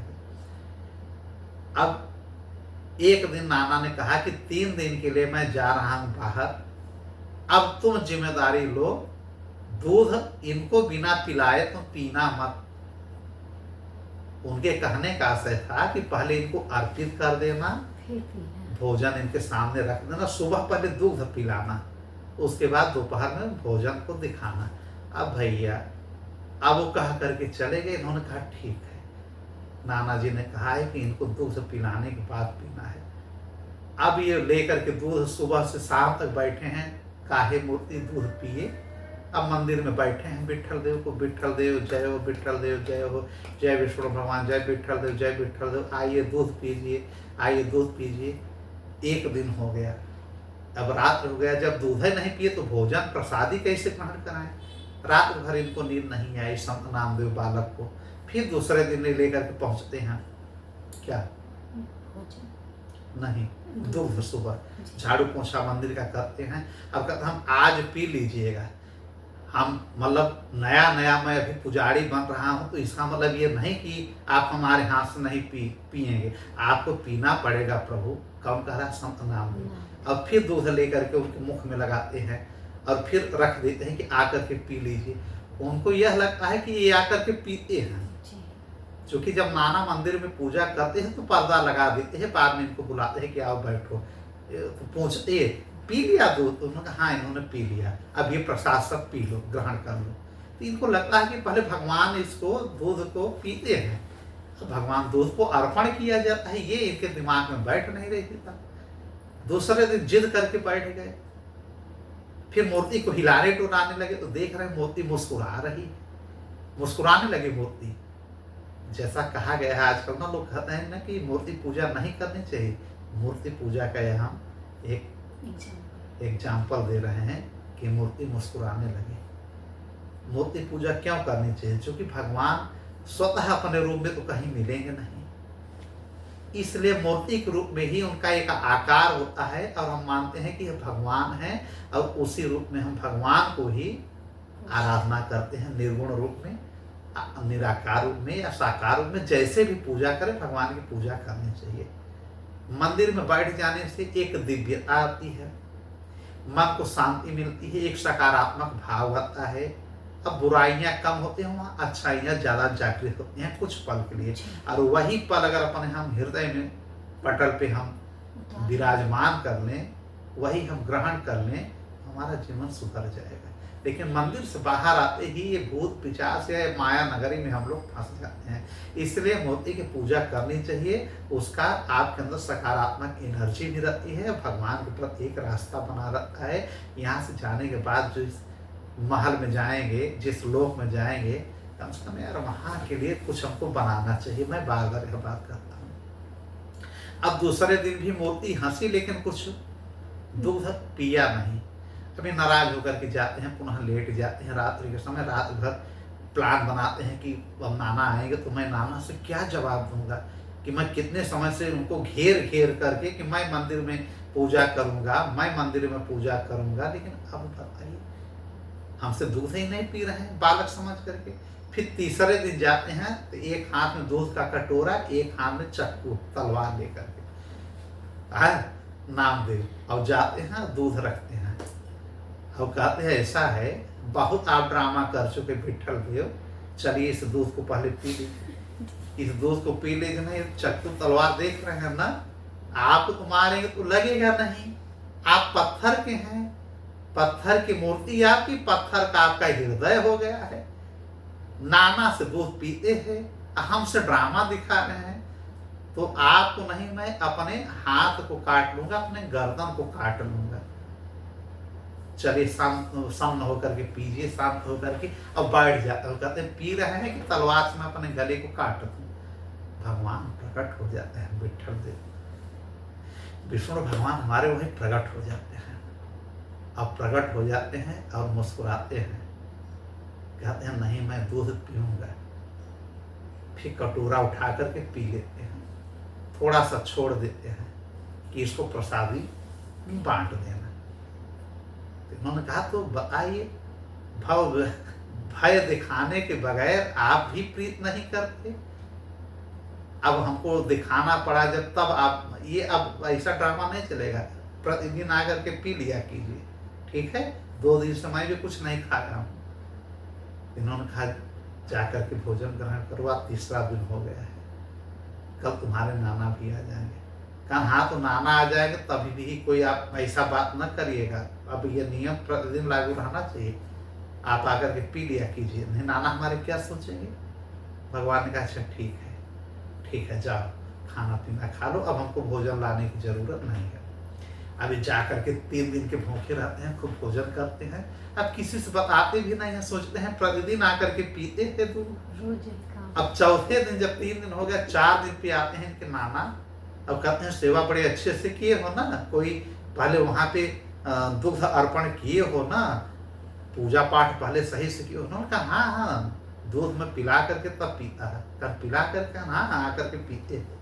तो उन्होंने कहा एक बालक ऐसे कुछ कह रहा है। तो फिर इन्होंने तलवार उठाया सुबह का समय और नाना के साथ चल दी दूध का कटोरा लेकर के। तो नाना ने कहा तलवार लेकर के मंदिर में क्यों चल रहे? कहा नरे वो बहुत ढेंट है, ऐसे नहीं आते हैं, तलवार लेकर के बैठूंगा तो वो आकर के पी ले, नहीं हमसे मानते नहीं हैं। तो उन्होंने कहा क्या मतलब वो साक्षात पीते हैं कि तुम ऐसे अर्पण करके लेके चले आते हो? नामदेव जी ने कहा नहीं भगवान प्रकट होकर के पीते हैं ना नाना जी। अब नाना जी का दिमाग फाउल, ये कैसे संभव है? उन्होंने कहा चलो मेरे सामने भी पिएंगे। अरे कहा मैंने कल ही कह दिया है कि कोई ड्रामा हमको नहीं चाहिए, जब मैं आऊं तो पीना है दूध। उन्होंने कहा ठीक। नाना ठीक है, अभी लेकर के वहाँ पे रखते हैं दूध पे मंदिर के सामने, और फिर तलवार यहाँ रखते हैं, कहते हैं आइए विट्ठल देव दूध का ग्रहण कीजिए दूध को। मूर्ति से भगवान प्रकट हो जाते हैं, अब दूध का कटोरा स्वतः उठा करके पीने लगते हैं। नाना जी वहीं गिर करके बेहोश, खुशी के मारे अब गिर पड़ते हैं भगवान नारायण के चरणों में, हाँ रोने लगते हैं। और फिर अपने उस बालक जिनके ये नाना है, उस छोटा सा बालक इनका गुरु बन गया, उनके चरणों में गिर जाते हैं कि नामदेव तुम तो अभी से संत हो, भगवान को ही प्रकट कर दिए। तो भगवान विट्ठल देव जी ने कहा कि हाँ मैं इनकी भक्ति की, सरल भक्ति के बस में हूँ, ये जो कहेंगे वो हमको सुनना पड़ेगा। नाना जी ने पूरी जिम्मेदारी संत नामदेव को बचपन में ही दे दिया। अब इन्हीं के साथ ये जहां जाते साथ में कहते चलिए मंदिर में जाते, चलो मैं वहां चल रहा हूं, मेरे साथ खेलना है। नामदेव के साथ जाकर के हर खेल खेलते थे, पकड़ा पकड़ाई, पेड़ों पे चढ़ना कूदना, ठीक है, और जूठन खाना, साथ में बैठ के खाना, सारी चीज। जैसे कुछ चरा रहे हैं, गैया चरा रहे हैं, वहां पे भी जा रहे हैं, हर जगह विष्णु भगवान के साथ साथ लगे रहते हैं, साथ साथ माने सब कुछ करने लगे, एक सखा बन गए इनके। जब 11 वर्ष का उम्र हो गया तो इनके घर वाले कहने लगे शादी करने के लिए। इन्होंने कहा शादी तो भगवान नहीं, शादी कर लो। फिर ये राधा पाई से शादी करते हैं। इस प्रकार एक भक्त का और एक भगवान का ऐसा मिलन हो जाता है, भगवान ने स्वतः इनको भक्ति सिखा दी। अब ये हर समय क्या कहते थे, बस उन्हीं का नाम रटते रहते, विट्ठल विट्ठल विट्ठल विट्ठल विट्ठल, बचपन से ही विट्ठल विट्ठल। अब भगवान मिल गए हैं फिर भी उन्हीं का नाम सोते जाते, विट्ठल विट्ठल विट्ठल विट्ठल। इनका नाम हमेशा जो है। अब जब यह पता चला कि यह दूध पिला रहे हैं, तो मुगल काल था उस समय, 1270 में इनका जन्म हुआ था। तो 1270 ईस्वी में सिकंदर लोधी मुगल शासक था दिल्ली में। अब मुगलों को यह अच्छा नहीं लगा कि हिंदुओं में ऐसा वैष्णव भक्त जो कि यार मूर्ति को दूध पिला रहा है, यह चमत्कार देखने के लिए न जाने कितने लोग आ जाते थे। तो सब भगवान का दर्शन नहीं कर पाते थे, लेकिन यह देखते हैं कि कटोरा अपने आप उठ गया है और धीरे धीरे खटर खटर करके दूध खत्म हो जा रहा है। इस चमत्कार को देखने के लिए यह इनको बुलाता है सिकंदर लोधी को, कहाँ, दिल्ली के, महाराष्ट्र से दिल्ली जाते हैं।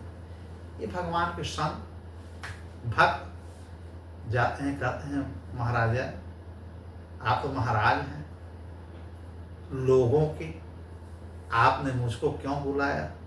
कहा मैं तुम्हारा महाराज नहीं हूँ। कहा नहीं, मेरे महाराज तो केवल हमारे विट्ठल देव हैं, इसीलिए मैंने कहा कि आप सबके महाराज हैं लोगों के, मैं तो अपना महाराज को विट्ठल देव को मानता हूँ। कहा तुम हिंदुओं में बड़ा चमत्कार होता है, तुम फकीर ऐसा क्या सीखे हो जो कि चमत्कार करते हो? तुम दूध को पिला करके दिखाओ, मैं मूर्ति मंगवा रहा हूँ। इन्होंने कहा मैं कोई चमत्कार नहीं करता हूँ, मैं सेवा करके आया हूँ, मैं वहीं पे सेवा करूँगा, वहीं पे दूध पिलाऊंगा अपनी मूर्ति को, विट्ठल देव को। क्या नाराज हो जाता है। कहा गाय को भी अपनी माँ मानते हो तुम लोग? संत नामदेव जी ने कहा हाँ, गाय को हम लोग माँ मानते हैं। फिर कहता है ठीक है। गाय बुलाता है और भरी दरबार में गर्दन उसका कटवा देता है। कहता तुम्हारी माँ को सबके सामने मैंने मार डाला। कौन कह रहा है? सिकंदर लोधी, जो मुगल बादशाह है। तुम्हारे सनातन धर्म में, तुम्हारे वैष्णव धर्म में, तुम्हारे भगवान में अगर इतनी शक्ति हो तो जिला के दिखाओ। अब एक वैष्णव संत होने की वजह से भगवान पे अब बात आ गई। तब इन्होंने कहा हे विट्ठल देव, अब बात यहाँ भक्त और भगवान की आ गई। इस विद्रोही राजा को यह दिखाना है कि आप हैं। भगवान को विट्ठल देव मन में स्मरण करते हैं नामदेव जी, और कटा हुआ सिर गाय का ले जाते हैं, गाय के पास ऐसे लगाते हैं और जल फेंकते हैं। जल कमंडल से निकाल करके फेंकते हैं, गैया वहीं खड़ी हो जाती है। और फिर कहते हैं कि आप देखना चाहते हैं कि प्रतिमा दूध पीती है कि नहीं मूर्ति? लाइए मूर्ति लाइए। मूर्ति मंगवाता है वो, और मूर्ति में कहते हैं जितना आपके पास दूध हो लाइए। सारा दूध पिलाते हैं, पूरा उसके राज का दूध मूर्ति पी लेती है। अब सिकंदर लोधी पागल हो जाता है, गिर पड़ता है इनके चरणों में। उसमें सिकंदर लोधी भी वैष्णव लोगों को मुस्लिम बना रहा है। फिर नामदेव जी ने कहा कि आज के बाद से जबरन धर्म परिवर्तन नहीं कराओगे। ये कई संतों ने ऐसा कहा, जबरन नहीं कराओगे।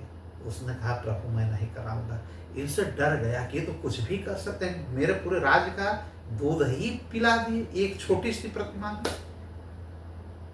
अब मरे हुए के जीवित कर दिए, तो मुझको भी मार सकते हैं, इनको मारेंगे भाई संत है, इनको मार नहीं सकता है, जानता है कि चमत्कारी। फिर उसने उपहार के रूप में एक इनको सोने चांदी मड़ियों से बना हुआ एक दिव्य जो है पलंग देता है। क्यों देता है? खुश होकर के कि ये हमारे तरफ से आपके लिए उपहार है, इस पे आप सोया करिए, ये आप दिव्य रत्नों से। इन्होंने कहा मेरी कुटिया ही मेरे लिए सही है, मैं दर्जी का काम करता हूँ, 1 हफ्ते 10 दिन तक हम वहाँ रहते हैं, कभी कभी घर पे जाते हैं, मंदिर में प्रतिदिन पूजा करते हैं, परिवार से भी मैं बहुत कम मिल पाता हूँ। दर्जी का इतना काम मैं कर लेता हूँ जिससे मेरा अन्न भोजन की व्यवस्था हो जाती है। मैं सोने और चांदी, उसने कहा नहीं आपको ले जाना पड़ेगा। ये लिए और ले जाते हैं, नदी में फेंक देते हैं कि मैं इस पलंग पे नहीं सोऊंगा। यह जब पता चलता है सिकंदर लोधी को, फिर इनको बुलवाता है कि आपने मेरे उस पलंग को कहाँ रखा है? इन्होंने कहा मैं तो फेंक दिया, समुद्र में चला गया। बॉम्बे महाराष्ट्र के समुद्र में नदी डूब गया, मालूम नहीं कहाँ। अब उसने दंड तो देना चाहा, लेकिन उनके चमत्कार से वाकिफ था, दंड दे कैसे? उसने कहा कि मुझे वही पलंग चाहिए था, चूंकि उसी हिसाब से मैं नाप बनवाता हूँ, क्या क्या लगा है पूरा वही आकार हमको चाहिए था, ये तो आपने गलत किया। इन्होंने कहा कि तो चलो देख करके छानबीन करते हैं, ढूंढ लिया जाए।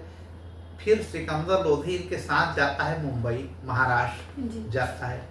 अब उसी नदी में जहाँ ये फेंके थे महीनों पहले, ढूंढवाता है सब सिकंदर लोधी, कहीं कुछ नहीं मिलता है। तो कहा कि देखिए आप संत हैं, तो इसका मतलब ये नहीं कि आप मेरे दिए हुए उपहार को तुच्छ समझ करके फेंक दें, मुझे वैसे ही पुनः बनवाना है दिव्य पलंग, हमको वैसे चाहिए। बताइए कितने इंच में था, क्या क्या उसमें लगा था? उन्होंने कहा फिर मेरा परीक्षा ये लिए। इन्होंने कहा अच्छा ठीक है, घुस जाते हैं उसी नदी में। और हाथ डालते हैं निकाल निकाल करके कई पलंग, वैसे ही पलंग, सैकड़ों पलंग निकाल निकाल के इसे फेंकते जाते हैं, निकाल निकाल के फेंकते जाते हैं। अब यह देख करके उसके सैनिक जो हैं सब बेहोश, उसी में एक उनका पलंग, बाकी अन्य पलंग। अब फिर राजा सिकंदर लोधी से कहते हैं ये नाम दो कि इसमें जो तुम्हारा हो ले लो। अब सिकंदर लोधी और सैनिक सब देखते हैं, सब एक रूप के, फिर वही चरणों में गिर जाता है कि आप कुटिया में रहते हैं, टेलर दर्जी का काम करते हैं, और इतने आप दिव्य, आप चाहे सोने और दिव्य महल बना करके रहें, कारण मुझे इस वैभव माया की दुनिया में नहीं फंसना है, मुझे केवल विठ्ठल हरि सेवा करना है, तुम लेकर के जाओ। और आज के बाद मुझे न बुलाना, न मेरे पास तुम आना, और न मेरा कोई चमत्कार देखने की कोशिश करना, ये सब भगवान का ही है, लेकर के जा। ऐसे थे, हाँ ऐसे हमारे संत नाम थे, इनके ऐसी कई कथाएं। इन्होंने वारकरी संप्रदाय इन्हीं के नाम से शुरू हुआ, एक अलग संप्रदाय बन गया, विठ्ठल संप्रदाय के नाम से वारकरी संप्रदाय है। भगवान विष्णु ही काले रूप में इनकी मूर्ति होती है। महाराष्ट्र में विठ्ठल देव की पूजा, हाँ पूजा होती है। एक बार इनसे खेलने के लिए आए और खड़े हो जाते हैं एक ईंटा लगा करके, भगवान विठ्ठल देव चूंकि छोटे रहते हैं और अपने पिता माता का सेवा करते रहते हैं, आवाज देते कि अरे आओ चलो खेलने चलना है, ऐसे खड़े होते हैं ईंट पर से। इन्होंने कहा रुकिए, अभी खड़े रहिए, अभी हम सेवा कर रहे हैं, और जब तक हम ना आए उधर तब तक आप खड़े रहिएगा। कह करके माता पिता की सेवा की, स्नान कराए, भोजन करा, दूसरे रास्ते से निकल गए। अब आज तक कहा जाता है कि प्रतिमा के रूप में विठ्ठल देव एक उनकी खिड़की के पास खड़े रह गए, जो मंदिर में बाद में स्थापित किए गए। ऐसे ये भक्त थे। अब भगवान अपने भक्त के लिए क्या क्या करते हैं। विश्व की प्रथम मूर्ति कौन है मालूम है? ये जानना चाहिए। हमारे विश्व की प्रथम मूर्ति है रंगनाथ जी की मूर्ति, ठीक है। इस रंगनाथ जी की पूजा श्री राम जी ने भी किया था, और इसी रंगनाथ मूर्ति को इन्होंने दे दिया है विभीषण को, विभीषण ने मांग लिया था, ठीक है। लेकिन मांग लिया कहाँ ले जाने के लिए? लंका में, चूंकि विभीषण अभी भी है कि प्रभु मैं आपके हमेशा दर्शन करूंगा, पूजा करूंगा। इन्होंने कहा ले तो जा रहे हो अयोध्या से राम जी ने, लेकिन ये अयोध्या में बहुत पहले से है, कहीं अगर रख दोगे तो वहीं ये स्थापित हो जाएगा, तुम समझ के ले जाओ। इसने कहा ठीक है, लेकर गया पुष्पक विमान से, रास्ते में इनको लग गई पेशाब। अब पुष्पक विमान से इन्होंने कहा कि एक पल के लिए आप जो है इसको उतारिएगा मत कहीं। अब पुष्पक विमान धरती पे आने वाला था, तभी इन्होंने कहा कि अगर मैं हाथ में लिए रहूंगा, क्या आप हाथ में लिए रहेंगे या किसी को दे देंगे तो कोई फर्क नहीं पड़ेगा।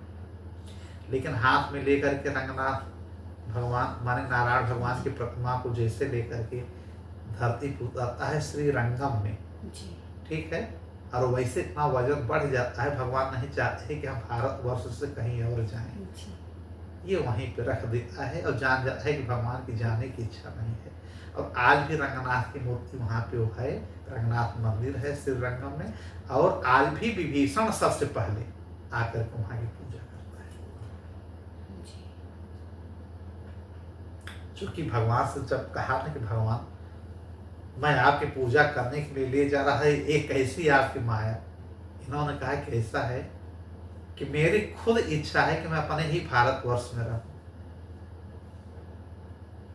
तुम प्रतिदिन सबसे पहले तुम ही आकर के यहाँ का दर्शन करोगे पूरे कल्प तक। आज भी सबसे पहले विभीषण घंटी बजाते हैं और लंका से आकर के इनका पूजा करते हैं रंगनाथ जी। ये रंगनाथ जी प्रतिमा मिली कहाँ से? जब प्रथम मनवंतर में मनुष्य रूपा, जो हमारे प्रथम जनक हैं, ब्रह्मा से जब इनका उत्पन्न हुए मनु और शत्रुपा, जो मनवंतर बाद में बनते हैं, ये भागवत में हमने सुनाया होगा। दाहिने से कौन? मनु जी, और बाएं से शतरूपा महारानी का प्रकट होता है। पहले शतरूपा आती है, स्त्री आती है इस संसार में। तो इन दोनों ने जब भगवान को श्री राम के रूप में 23,000 वर्षों तक, कई हजार वर्षों तक तपस्या किया है ना, तो भगवान ने कहा ठीक है, मैं तुम्हारे पुत्र के रूप में आऊँगा अयोध्या के, तुम राजा जनक बनोगे, तुम कौशल्या बनोगी, मैं तुम्हारे यहाँ प्राकट्य जन्म दूंगा। तब इन्होंने कहा कि तो अभी आपके बगैर मैं कैसे रहूं, कुछ निशानी दे करके जाइए। तब उसी समय श्री नारायण भगवान ने, श्री राम जी ने एक प्रतिमा दिया था रंगनाथ नाम का। तो रंगनाथ नामक उस मूर्ति को मनुष्य रूपा के समय से पूजा होता चला रहा, और वही प्रतिमा ये चलाया अयोध्या में, ठीक है। और यहीं अयोध्या में शुरू से ही इनकी पूजा होती चली आई। विभीषण के कहने पे इन्होंने दे तो दिया, लेकिन इच्छा नहीं हुई, फिर श्री रंगनाथ में जाकर के रुक जाते हैं। तो हम संत नामदेव की कथा सुना रहे हैं। संत नामदेव के विषय में एक बार ये कथा आप लोगों ने सुना और न सुना, तो हम सुना दे रहे हैं कि यह तो इनके प्रतिदिन का काम हो गया कि पत्थर से भगवान प्रकट होते, दूध से पीते, शाम में खेलते कूदते, ये फिर सोने जाते, तो भगवान अपना मंदिर में चले जाते। एक प्रतिदिन का काम हो गया था। इनकी सिद्धियां, चमत्कार इनका बढ़ता गया, लेकिन कभी इन्होंने नहीं मांगा कि मैं अमीर हो जाऊं, संपन्न हो जाऊं। एक झोपड़ी बना करके रहते थे। यह इनकी पत्नी को अच्छा नहीं लगता। पत्नी हमेशा कहती कि बड़े बड़े चमत्कार सुने हैं, हाँ, कुछ करते नहीं हो, कुछ लाते नहीं हो, मकान ही बनवा दो अपने भगवान से, कहते उनके कुटिया में अच्छा लगता है। एक बार ये पूजा मंदिर से करके निकल रहे थे। अब पहला भोजन ये जो उनको खिलाने के बाद पहली रोटी गाय को खिलाते थे। गाय मिल नहीं रही थी, रोटी रखा था, कटोरे से एक कुत्ता आता है और ये रोटी लेकर के भाग जाता है। अब पीछे पीछे घी का कटोरा लेकर के भागते हैं नाम से, अरे महाराज रुकिए, अरे प्रभु मेरे विठल देव रुकिए, घी तो चिपोड़ लीजिए, सूखा खाएंगे क्या। कुत्ता रुक जाता है, मुख से लेते हैं रोटी और भी रोटी लेकर के चुपड़ करके मुख में खिलाते हैं कुत्ते को। भगवान प्रकट हो जाते हैं कुत्ते से, कहते हैं ये बताओ नामदेव कैसे पहचाने कि मैं हूं। उन्होंने कहा प्रभु अब हर जीव में मुझे आप नजर आते हैं, हर जीव में केवल मैं आपको देखता हूँ। क्यों? क्योंकि एक बार मंदिर में विठल देव बैठे थे, तो विठल देव के मंदिर में नामदेव जी बैठे हुए थे, भगवान से बातचीत कर रहे हैं। इन्होंने कहा कि आप किसी भी रूप में आ जाइए, मैं आपको पहचान लूंगा। इन्होंने कहा मेरे भक्त में ये अहंकार है, तो चलो ठीक है, इनके अहंकार को थोड़ा सा हम कम करते हैं। उन्होंने कहा ठीक है, पहचान लीजिएगा। अब कह कर मंदिर में चले जाते, ढेर सारे लड़कियां का हाँ वहाँ चिल्ला रहे हैं, ये मारो पत्थर मारो, ये करो करो। ये भाग जाते हैं मंदिर के पीछे, कह रहे मंदिर के पीछे चले, बहुत लड़के चिल्ला रहे हैं। वो लड़के यही थे, नहीं पहचान पाए। मंदिर के पीछे जाते हैं, ढेर सारी गैया और सब आते हैं, मार वहाँ काँव काँव करने लगते हैं। फिर भाग करके जाते हैं कहाँ, नदी के किनारे शांति से। अभी ये नहीं समझ रहे कि मेरी परीक्षा शुरू हो गई है। अब भगवान तत्काल परीक्षा लेना शुरू कर दिए, 2 बार नहीं पहचाने। अब नदी किनारे जाते हैं, सोचते हैं कि फिर वहाँ बिठल बिठल करते रहते हैं। इतने में कुछ बैलगाड़ियाँ उधर से गुजरती हैं।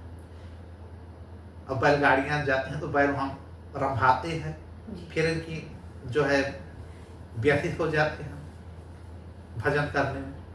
तब से एक दंपति पति पत्नी उस बैलगाड़ी को रोक देते हैं, कहते हैं रुको रुको रुको रुको। पत्नी कहती है रुको। पति ने कहा क्या? अरे कहने एक आदमी बैठा हुआ है, हम लोग कब से शिकार ढूंढ रहे हैं, इसी को मार के खा लिया जाए। गणासा उठाते हैं, वह पुरुष और वह महिला। अब दौड़ते हैं इनके पास, ये लुंगी पहने अपना पकड़ करके चुटिया उटिया लेकर के नाम से भागते बड़ा तेजी से मंदिर में। कह रहे हो तो कसाई हमको खाने के लिए दौड़ रहा है। फिर हाँफते हुए आकर के बैठ जाते हैं मंदिर में, हाँफ रहे हैं। तो फिर विठल देव प्रकट हुए। अरे इतना हाँफ क्यों रहे हो, क्या बात है? अरे कहा प्रभु मैं विठल विठल कर रहा, 2 कसाई मेरे पीछे पड़ गए। पति तो पति, पत्नी उससे भी बड़ी बदमाश है, वो तो पहले गणासा लेके दौड़े कि इसका गर्दन हम काटेंगे, तुम हाथ काटो। मैं भाग तो कहा विठल विठल नहीं बोले। अरे कहा प्राण की पड़ी हुई थी प्रभु, समय आपका नाम ही नहीं याद आया। जब जान की पड़ जाती है तो समय नहीं याद आया। कहा वो मैं ही था और वो लक्ष्मी थी, वो स्त्री लक्ष्मी थी और पुरुष मैं था। 3 बार मैं तुम्हारे पास था, तुम नहीं पहचान पाए और कहते हो कि मैं तुमको पहचान लूंगा। अब कुत्ते को भी देख करके पहचानने लगे कि इसमें भगवान है। हर जीव में अब भगवान देखने लगे। उसके पीछे एक और कथा है। एक बार हुआ क्या कि एक गोरा कुम्हार थे। गोरा कुम्हार भगवान विष्णु के बहुत बड़े भक्त है, कभी इन पे हम कथा सुनाएंगे। नामदेव जी उस गोरा कुम्हार के यहाँ जाकर के बैठे थे। संतों के वहाँ पे जमावड़ा लगता है गोराबाई की। एक कहार थे, एक कहार थे गोरा कुम्हार, लेकिन भगवान के बहुत बड़े भक्त थे। भगवान ने इनको भी दर्शन दिया है। वहाँ पे मुक्ताबाई नाम के एक संत और अनेकों संत बैठे हुए थे और नामदेव भी पहुँचते हैं। और नामदेव जी को हमेशा यह गर्व रहता है कि देखो, मैं पहला ऐसा व्यक्ति हूँ जिसके पास भगवान स्वतः आते हैं, प्रकट होते हैं, उनके हाथ का भोजन करते हैं, साथ में सखा बन के खेलते हैं और दूध पीते हैं, प्रकट रूप में हमारे साथ रहते हैं। यह इनके मन में थोड़ा घमंड चला रहा है। फिर सारे संतों के बीच गोरा कुम्हार से मुक्ताबाई कहती है कि आपके ये जो घड़े हैं कैसे पता चलता है कि पक जाते हैं? तो गोरा कुम्हार ने कहा इसको ठोंक करके बजा करके देखते हैं, तो जो पका रहता है उसके आवाज में और उसकी व्यवस्था से हम जान जाते हैं कि पक गया है।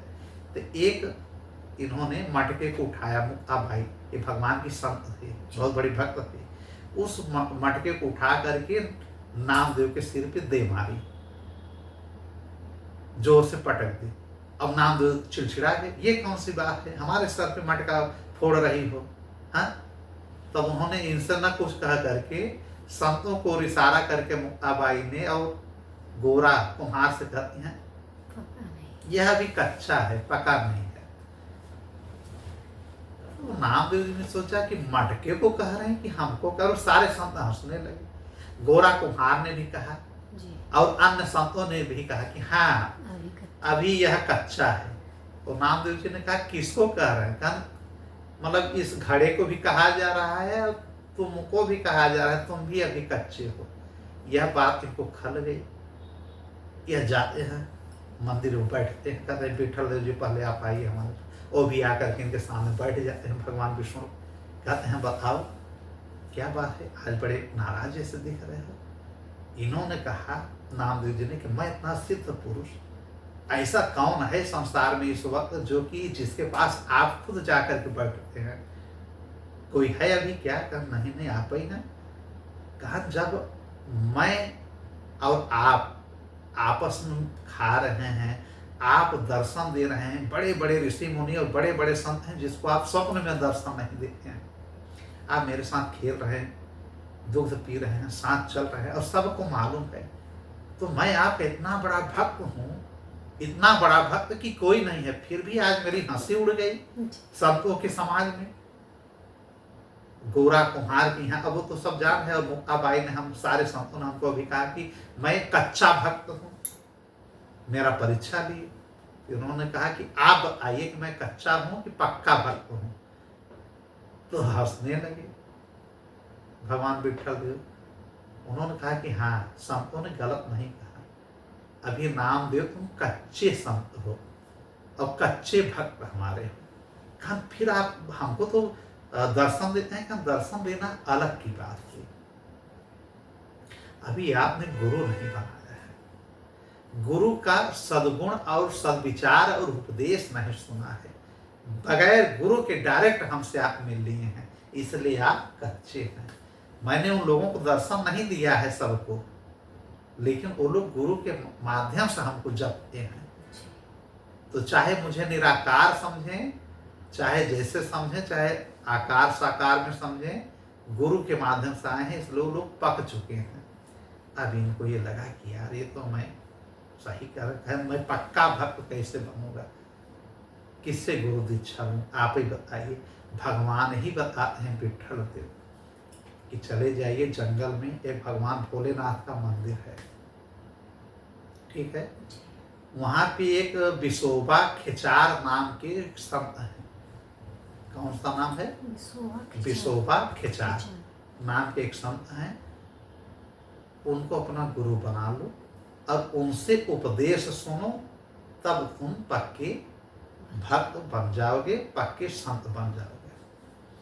अब विट्ठल देव के कहने पे नामदेव जी जाते हैं कहाँ? जंगल में विसोबा खेचर जी के पास। और जब जाते हैं तो मंदिर में शिवलिंग पे ये पैर रख करके सोए रहते हैं।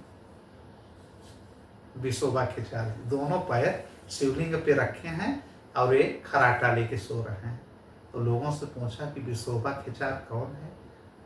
तो उनके शिष्य लोगों ने कहा कि मंदिर में जो, अरे कहाँ राम राम राम, विट्ठल विट्ठल विट्ठल विट्ठल विट्ठल। जिसको यह भी ज्ञान नहीं कि शिव जी के ऊपर पैर रख करके लेटे हैं, इनको मैं अपना गुरु बनाऊं?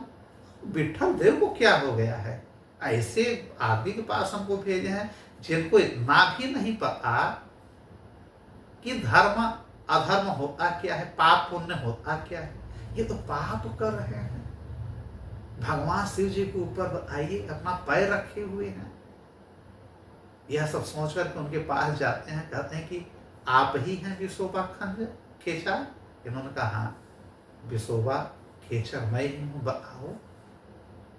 इन्होंने कहा अरे रे रे रे, आपको इतना ज्ञान नहीं है कि शिवलिंग पे पैर नहीं रखा जाता? इतना तो साधारण जो भक्त है वो भी जानता है कि भगवान की प्रतिमा की मूर्ति पे पैर नहीं रखना चाहिए। सब प्रणाम करते हैं, प्रतिमा दिख जाए सीढ़ियों को लोग प्रणाम करते हैं, अब तब मंदिर में घुसते हैं। और आप शिव जी की एकदम शिवलिंग पे पैर रख करके आप बैठे हैं। फिर कहते हैं मैं आपको गुरु बनाने आया था, मैं गुरु कैसे बनाऊं? तो लेटे लेटे ही कहते हैं ऐसा है बेटा, मैं थोड़ा आलस में हूँ, नींद लगी हुई है, ठीक है मेरा पैर जिधर शिव जी नहीं है उधर उठा करके कर दो। तो उन्होंने कहा ठीक है। पैर उठाते हैं, पूरब से पश्चिम में कर देते हैं। देखते हैं शिवलिंग वहां से प्रकट हो जाता है वहां पे।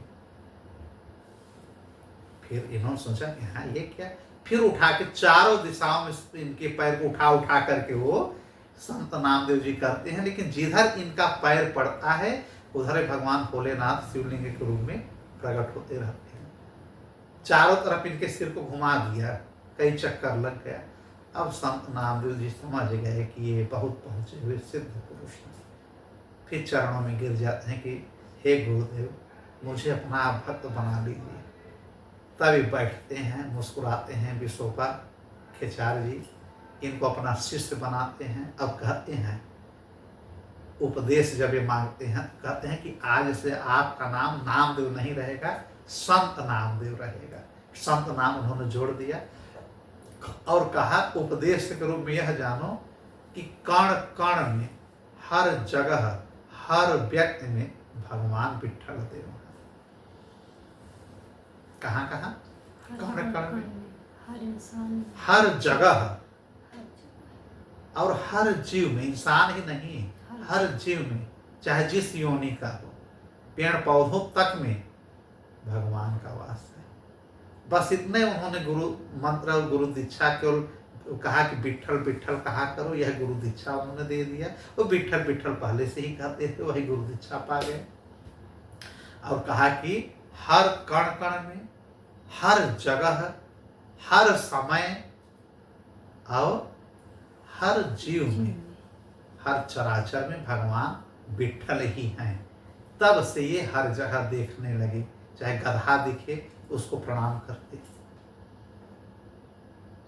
गाय दिखती उसको प्रणाम करते, कुत्ता दिखते उनको प्रणाम करते, सोहराते प्रभु प्रणाम। सब इनको पागल समझने लगे, क्योंकि हर जीव में अभी भगवान को देखने लगे थे। यह इनके गुरु के मतलब थोड़ा सा उन्होंने उपदेश दिया, इन्होंने स्वीकार कर। इनकी कथा बड़ी विचित्र है। इनकी जो पत्नी थी राधा बाई, उनकी एक सहेली थी कमला। थोड़ी सी छोटी सी कथा है। उनकी सहेली थी कमला। अब उनकी शादी हो गई परिसा भागवत नामक एक भक्त से। अब कहाँ पे? जहाँ के संत नामदेव रहने वाले थे। जिस गांव की इनकी पत्नी थी वहीं की कमला थी और सहेली थी बचपन की।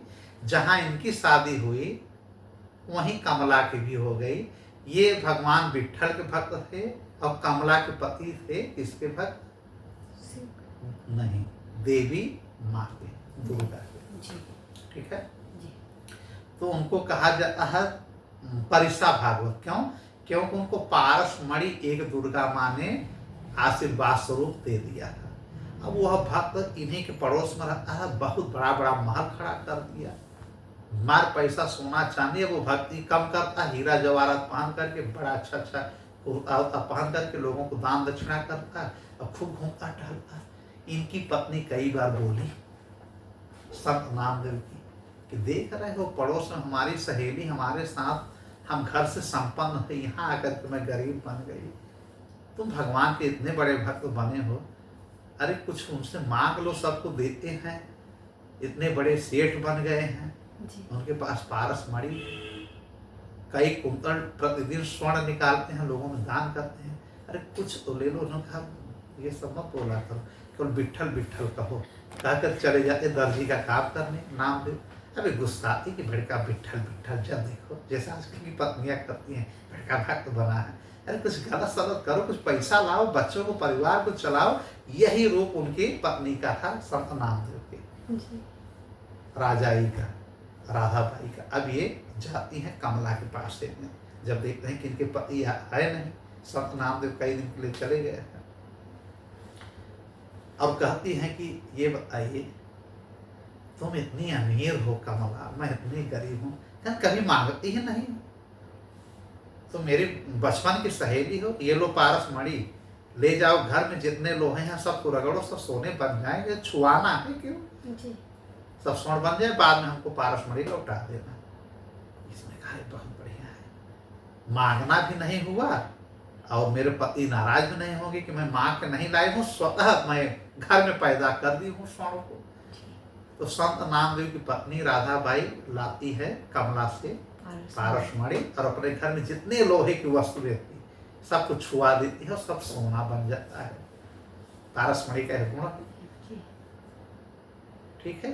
फिर जितने पुराने सुराने लोहा लकड़ सब सोना बना करके बड़े मस्ती से बैठते हैं, शाम को नामदेव आ जाते हैं। अब देखते हैं उनके कुटिया में इतना सोना इतना स्वर्ण, देख करके कहते हैं एकाएक अमीर कैसे हम लोग हो गए।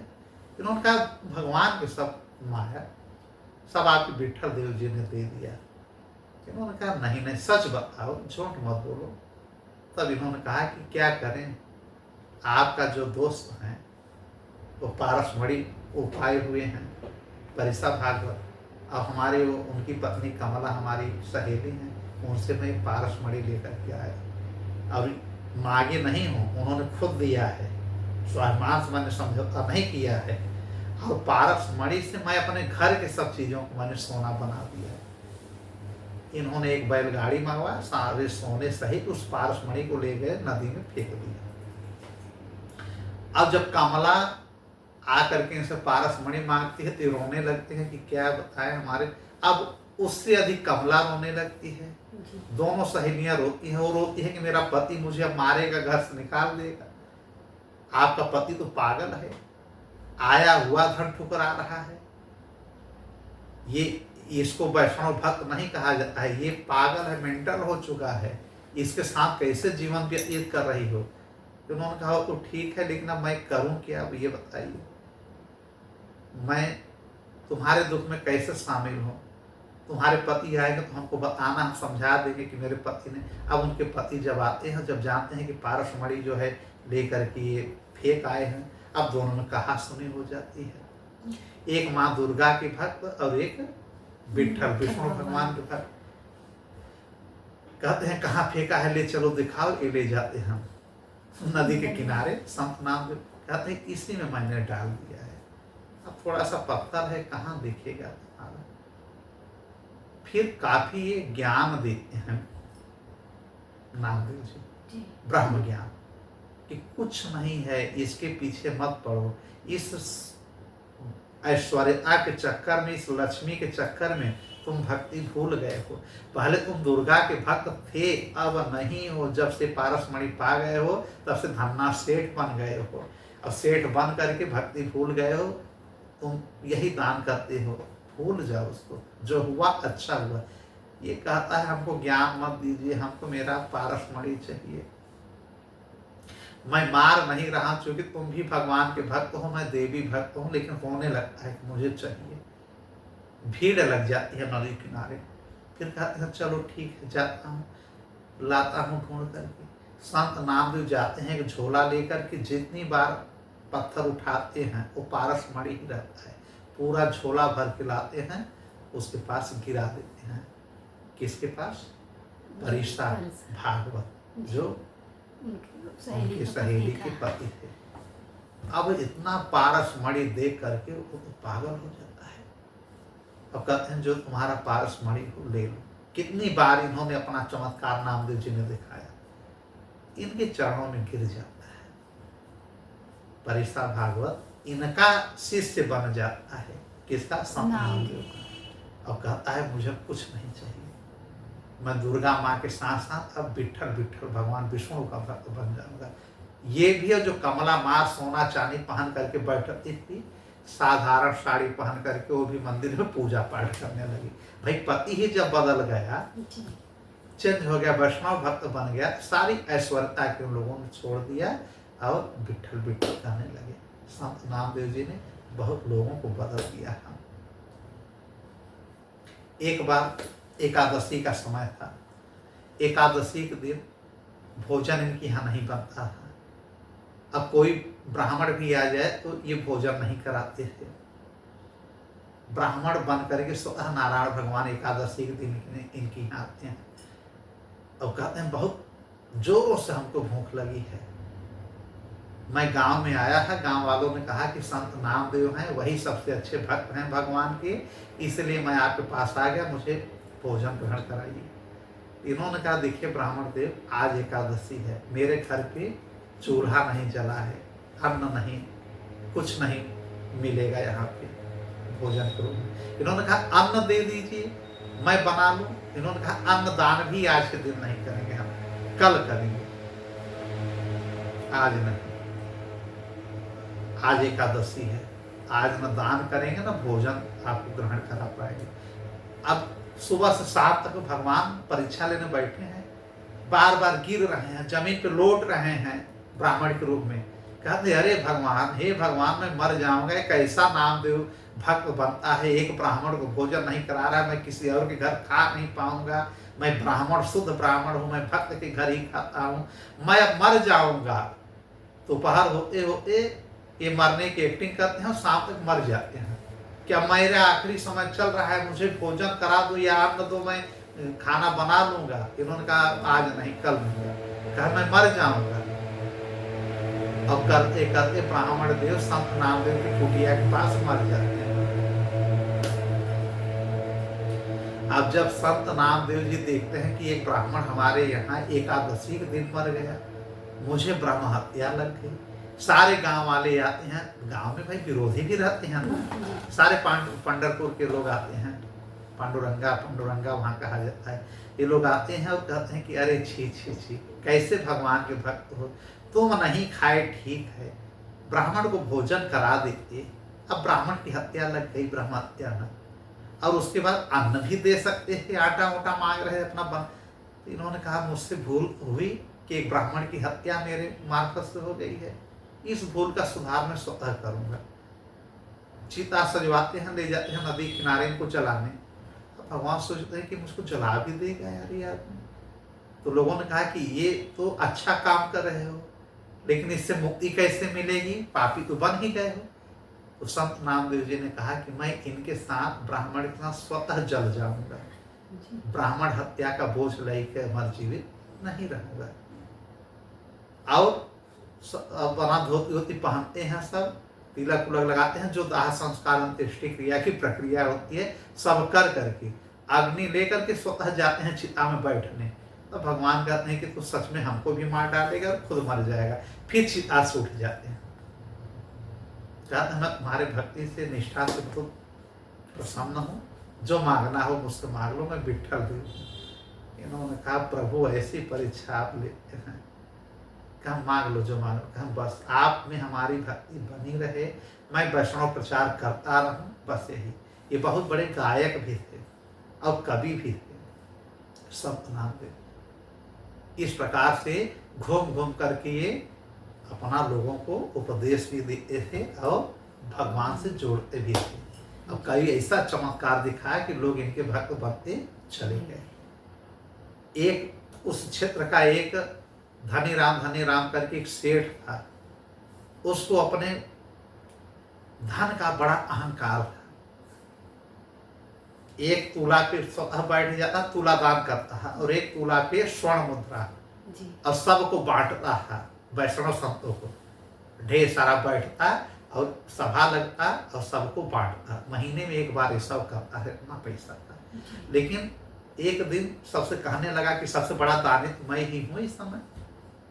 तो कुछ वैष्णव संतों ने कहा कि तुम्हारा दान तब तक मान्य नहीं है जब तक कि नामदेव को न तुम कुछ स्वर्ण दान दे दो। जाता है बार बार नामदेव जी से कहता है कि आप मुझसे तूला दान लीजिए, मुझसे लीजिए। इन्होंने कहा हमको कुछ नहीं चाहिए, मैं दर्जी का काम करके खा लेता हूँ, मुझे कुछ चाहिए नहीं। अब इनकी पत्नी ने सुना कि अरे भक्त आपका है, इतना कह रहा है। उन्होंने सोचा जाकर के कुछ ले आए। बार बार इनकी पत्नी सोचती है कि कुछ तो लाओ घर में, हम लोग सूखा सूखा खाना खा रहे हैं, भोजन 5 लड़के हमारे हैं। तो सबके कहने पे, धनी राम सेठ के आग्रह पे, गांव वालों के कहने पे, पत्नी के निवेदन पे कि जाइए लेकर के आइए, भगवान दे रहे हैं, भक्त दे रहा है तो इनकार नहीं करना चाहिए, भगवान नाराज होंगे। इन्होंने कहा अच्छा ठीक है। ये जाते हैं, एक तुलसी का पत्ता लेते हैं। हजारों लाखों की भीड़ वहां धनी राम के यहाँ लग गया कि आज सब नामदेव खुद ले रहे हैं स्वर्ण दान।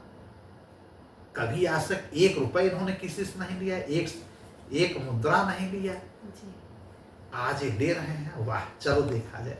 तो ये जा करके एक तुलसी का पत्ता लेते हैं एक, और उसमें राम की जगह केवल रा लिखते हैं और माँ मन में रख लेते हैं। रा तुलसी दल पे लिखते हैं और माँ को इन्होंने मन में रख लिया। और जा करके जब वो बैठता है सेठ एक पड़रे में, तो एक पड़रा में न बैठ करके कहते हैं मैं तुलसी दल रख दे रहा हूँ, ठीक है।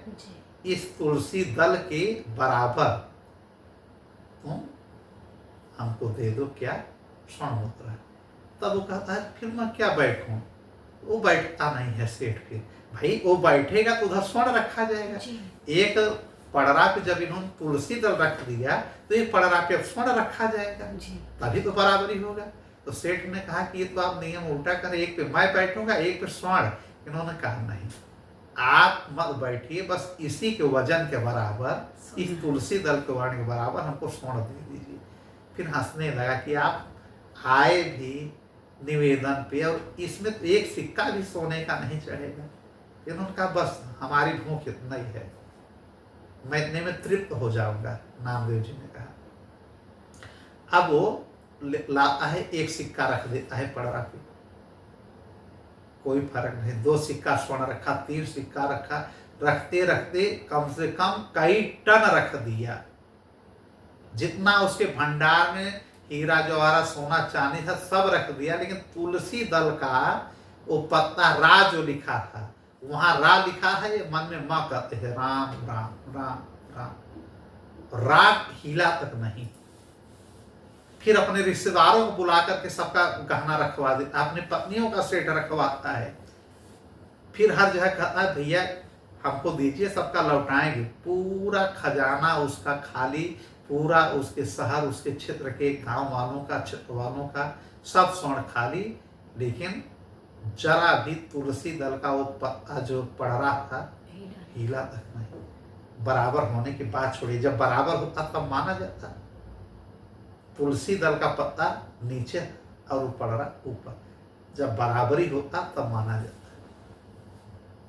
तब समझ गए कि ये नामदेव बहुत सिद्ध पुरुष। जा करके वह बैठ से वह सेठ धनी राम के चरणों में गिर करके रोने लगता है कि प्रभु मेरे अहंकार को आपने मिटा दिया, मुझे क्षमा करिए, मैं आपका शिष्य ग्रहण कर रहा हूँ, शिष्यत्व बन रहा हूँ, मुझे अपना आप शिष्य मान लीजिए, गुरु बन जाइए।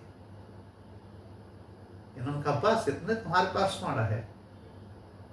इन्होंने कहा कि प्रभु मैं बहुत गरीब हूँ, मैं आपको देने के योग्य नहीं। तब इन्होंने कहा ठीक है, आज की बात कोई भैया हमको कुछ दीजिए, हम देना हो तो राम नाम दीजिए, विट्ठल नाम दीजिए। फिर इनका शिष्य बन जाता है।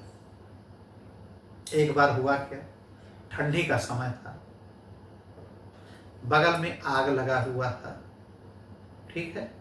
उड़ करके वो आग वायु से आंधी आई और इनकी कुटिया में चली गई, जहाँ पे ये पूजा पाठ कर इनकी कुटिया जल गई। और गांव वाले आ करके सब इनके कुटिया से सामान सब निकालने लगे। तब तक ये पहुंच गए संत नामदेव। बोले क्या हुआ भैया, क्या कर रहे हो तुम लोग? इन्होंने कहा आपका एक कुटिया जल गया, रहेंगे कहाँ पे, सामान बचा रहे हैं आपका। और कहा नहीं, सब सामान मेरे हैं। इन्होंने कहा ये ले जा करके फिर कुटिया में फेंक देते हैं। उसी कुटिया में झोपड़ी में सारे गांव वाले कहते हैं सही बात, ये पागल है। हाँ, कहते हैं सब जलने दो भाई, अग्निदेव आए हैं तो भाई उनको भूख लगी होगी, तो सब खा ली, बचा के मैं क्या करूँगा, सब फेंक दो। फेंकवा देते हैं। गांव वाले कहते हैं पागल है, मेंटली डिस्टर्ब है संत नामदेव, ये भगवान के नाम पे ये ढकोसलेबाजी करते हैं। बताइए, लोग बचाते हैं, हम लोग इतना मेहनत करते हैं गांव के होने की वजह से, और सब सामान ही फेंक दिए। अब जा करके ठिठुरते हुए ठंडी में पेड़ के नीचे एक जगह लेट जाते हैं। और बच्चे इनके परिवार अक्सर इनसे नाराज होकर के अपने नाना के यहाँ चले जाते हैं, अपने मम्मी और एक तो हमेशा गरीबी में रहेंगे, हमको भी गरीब बनाए रखेंगे। और जब तब देखते हैं श्री कृष्ण भगवान रुक्मणी से कहते हैं कि जाओ कंबल उठा करके आओ। रुक्मणी माँ खुद आकर के इनको एक कंबल उठाती हैं और उसके बाद फिर जाती हैं वृंदावन में। विट्ठल देव वहाँ पे नहीं आ रहे, अब श्री कृष्ण भगवान से होकर, हाँ एक ही चीज, चाहे श्री कृष्ण कहो, विट्ठल कहो, विष्णु नारायण, कुछ भी कहिए। और रुक्मणी की आंखों में आंसू आ गया कि प्रभु आपका भक्त आपका ही भक्त है और आपका ही नाम लेता है, थोड़ा पागलपन हर जगह कर जाता है, और आप जो है एक कंबल उठा करके कह रहे हैं कि बस हो गया, अब सुबह से रहेंगे कहाँ को। कहना अच्छा, ज़्यादा ममता जागी है भक्त के प्रति, तो चलो उनकी कुटिया बना करके आओ। उन्होंने कहा चलिए, रुक्मणी को लेकर के जाते हैं। सब सो रहे हैं, ठंडी का समय है, रात्रि का। एक दिव्य कुटिया बना देते हैं जो चमचमाती रहती है, खुद अपने हाथ से, श्री कृष्ण भगवान और रुक्मणी माँ। जब सुबह होता है, जब उठते हैं देखते हैं दिव्य कंबल, उससे ठंडी नहीं लगी। अब देखते हैं यहाँ पे कुटिया के जगह एकदम दिव्य कुटिया बन करके तैयार है। फिर विट्ठल देव से बात करने करे, विट्ठल देव ये क्या जरूरत है इसको? इन्होंने कहा हमने नहीं, ये राधे बिहारी ने किया है। कहा मैं तो आप ही ना, कहा मैं तो नहीं आ रहा, मैं जानता हूँ तुम बड़े जिद्दी हो, इसलिए मैं नहीं आया। उस रूप में मैं जो हूँ उनको नहीं देखा गया, वो आकर के अब लक्ष्मी स्वतः आई, रुक्मणी जी स्वतः आई है, इसलिए तुम उसी में रहो। ऐसे ऐसे लीला इनकी इनकी बहुत कथाएं हैं, कहेंगे तो मतलब यही समझिए कि परम वैष्णव संत थे भगवान, जिनके समीप प्रतिदिन आते थे। सबके घमंड को उन्होंने अपने भक्ति से चूर कर दिया, ठीक है।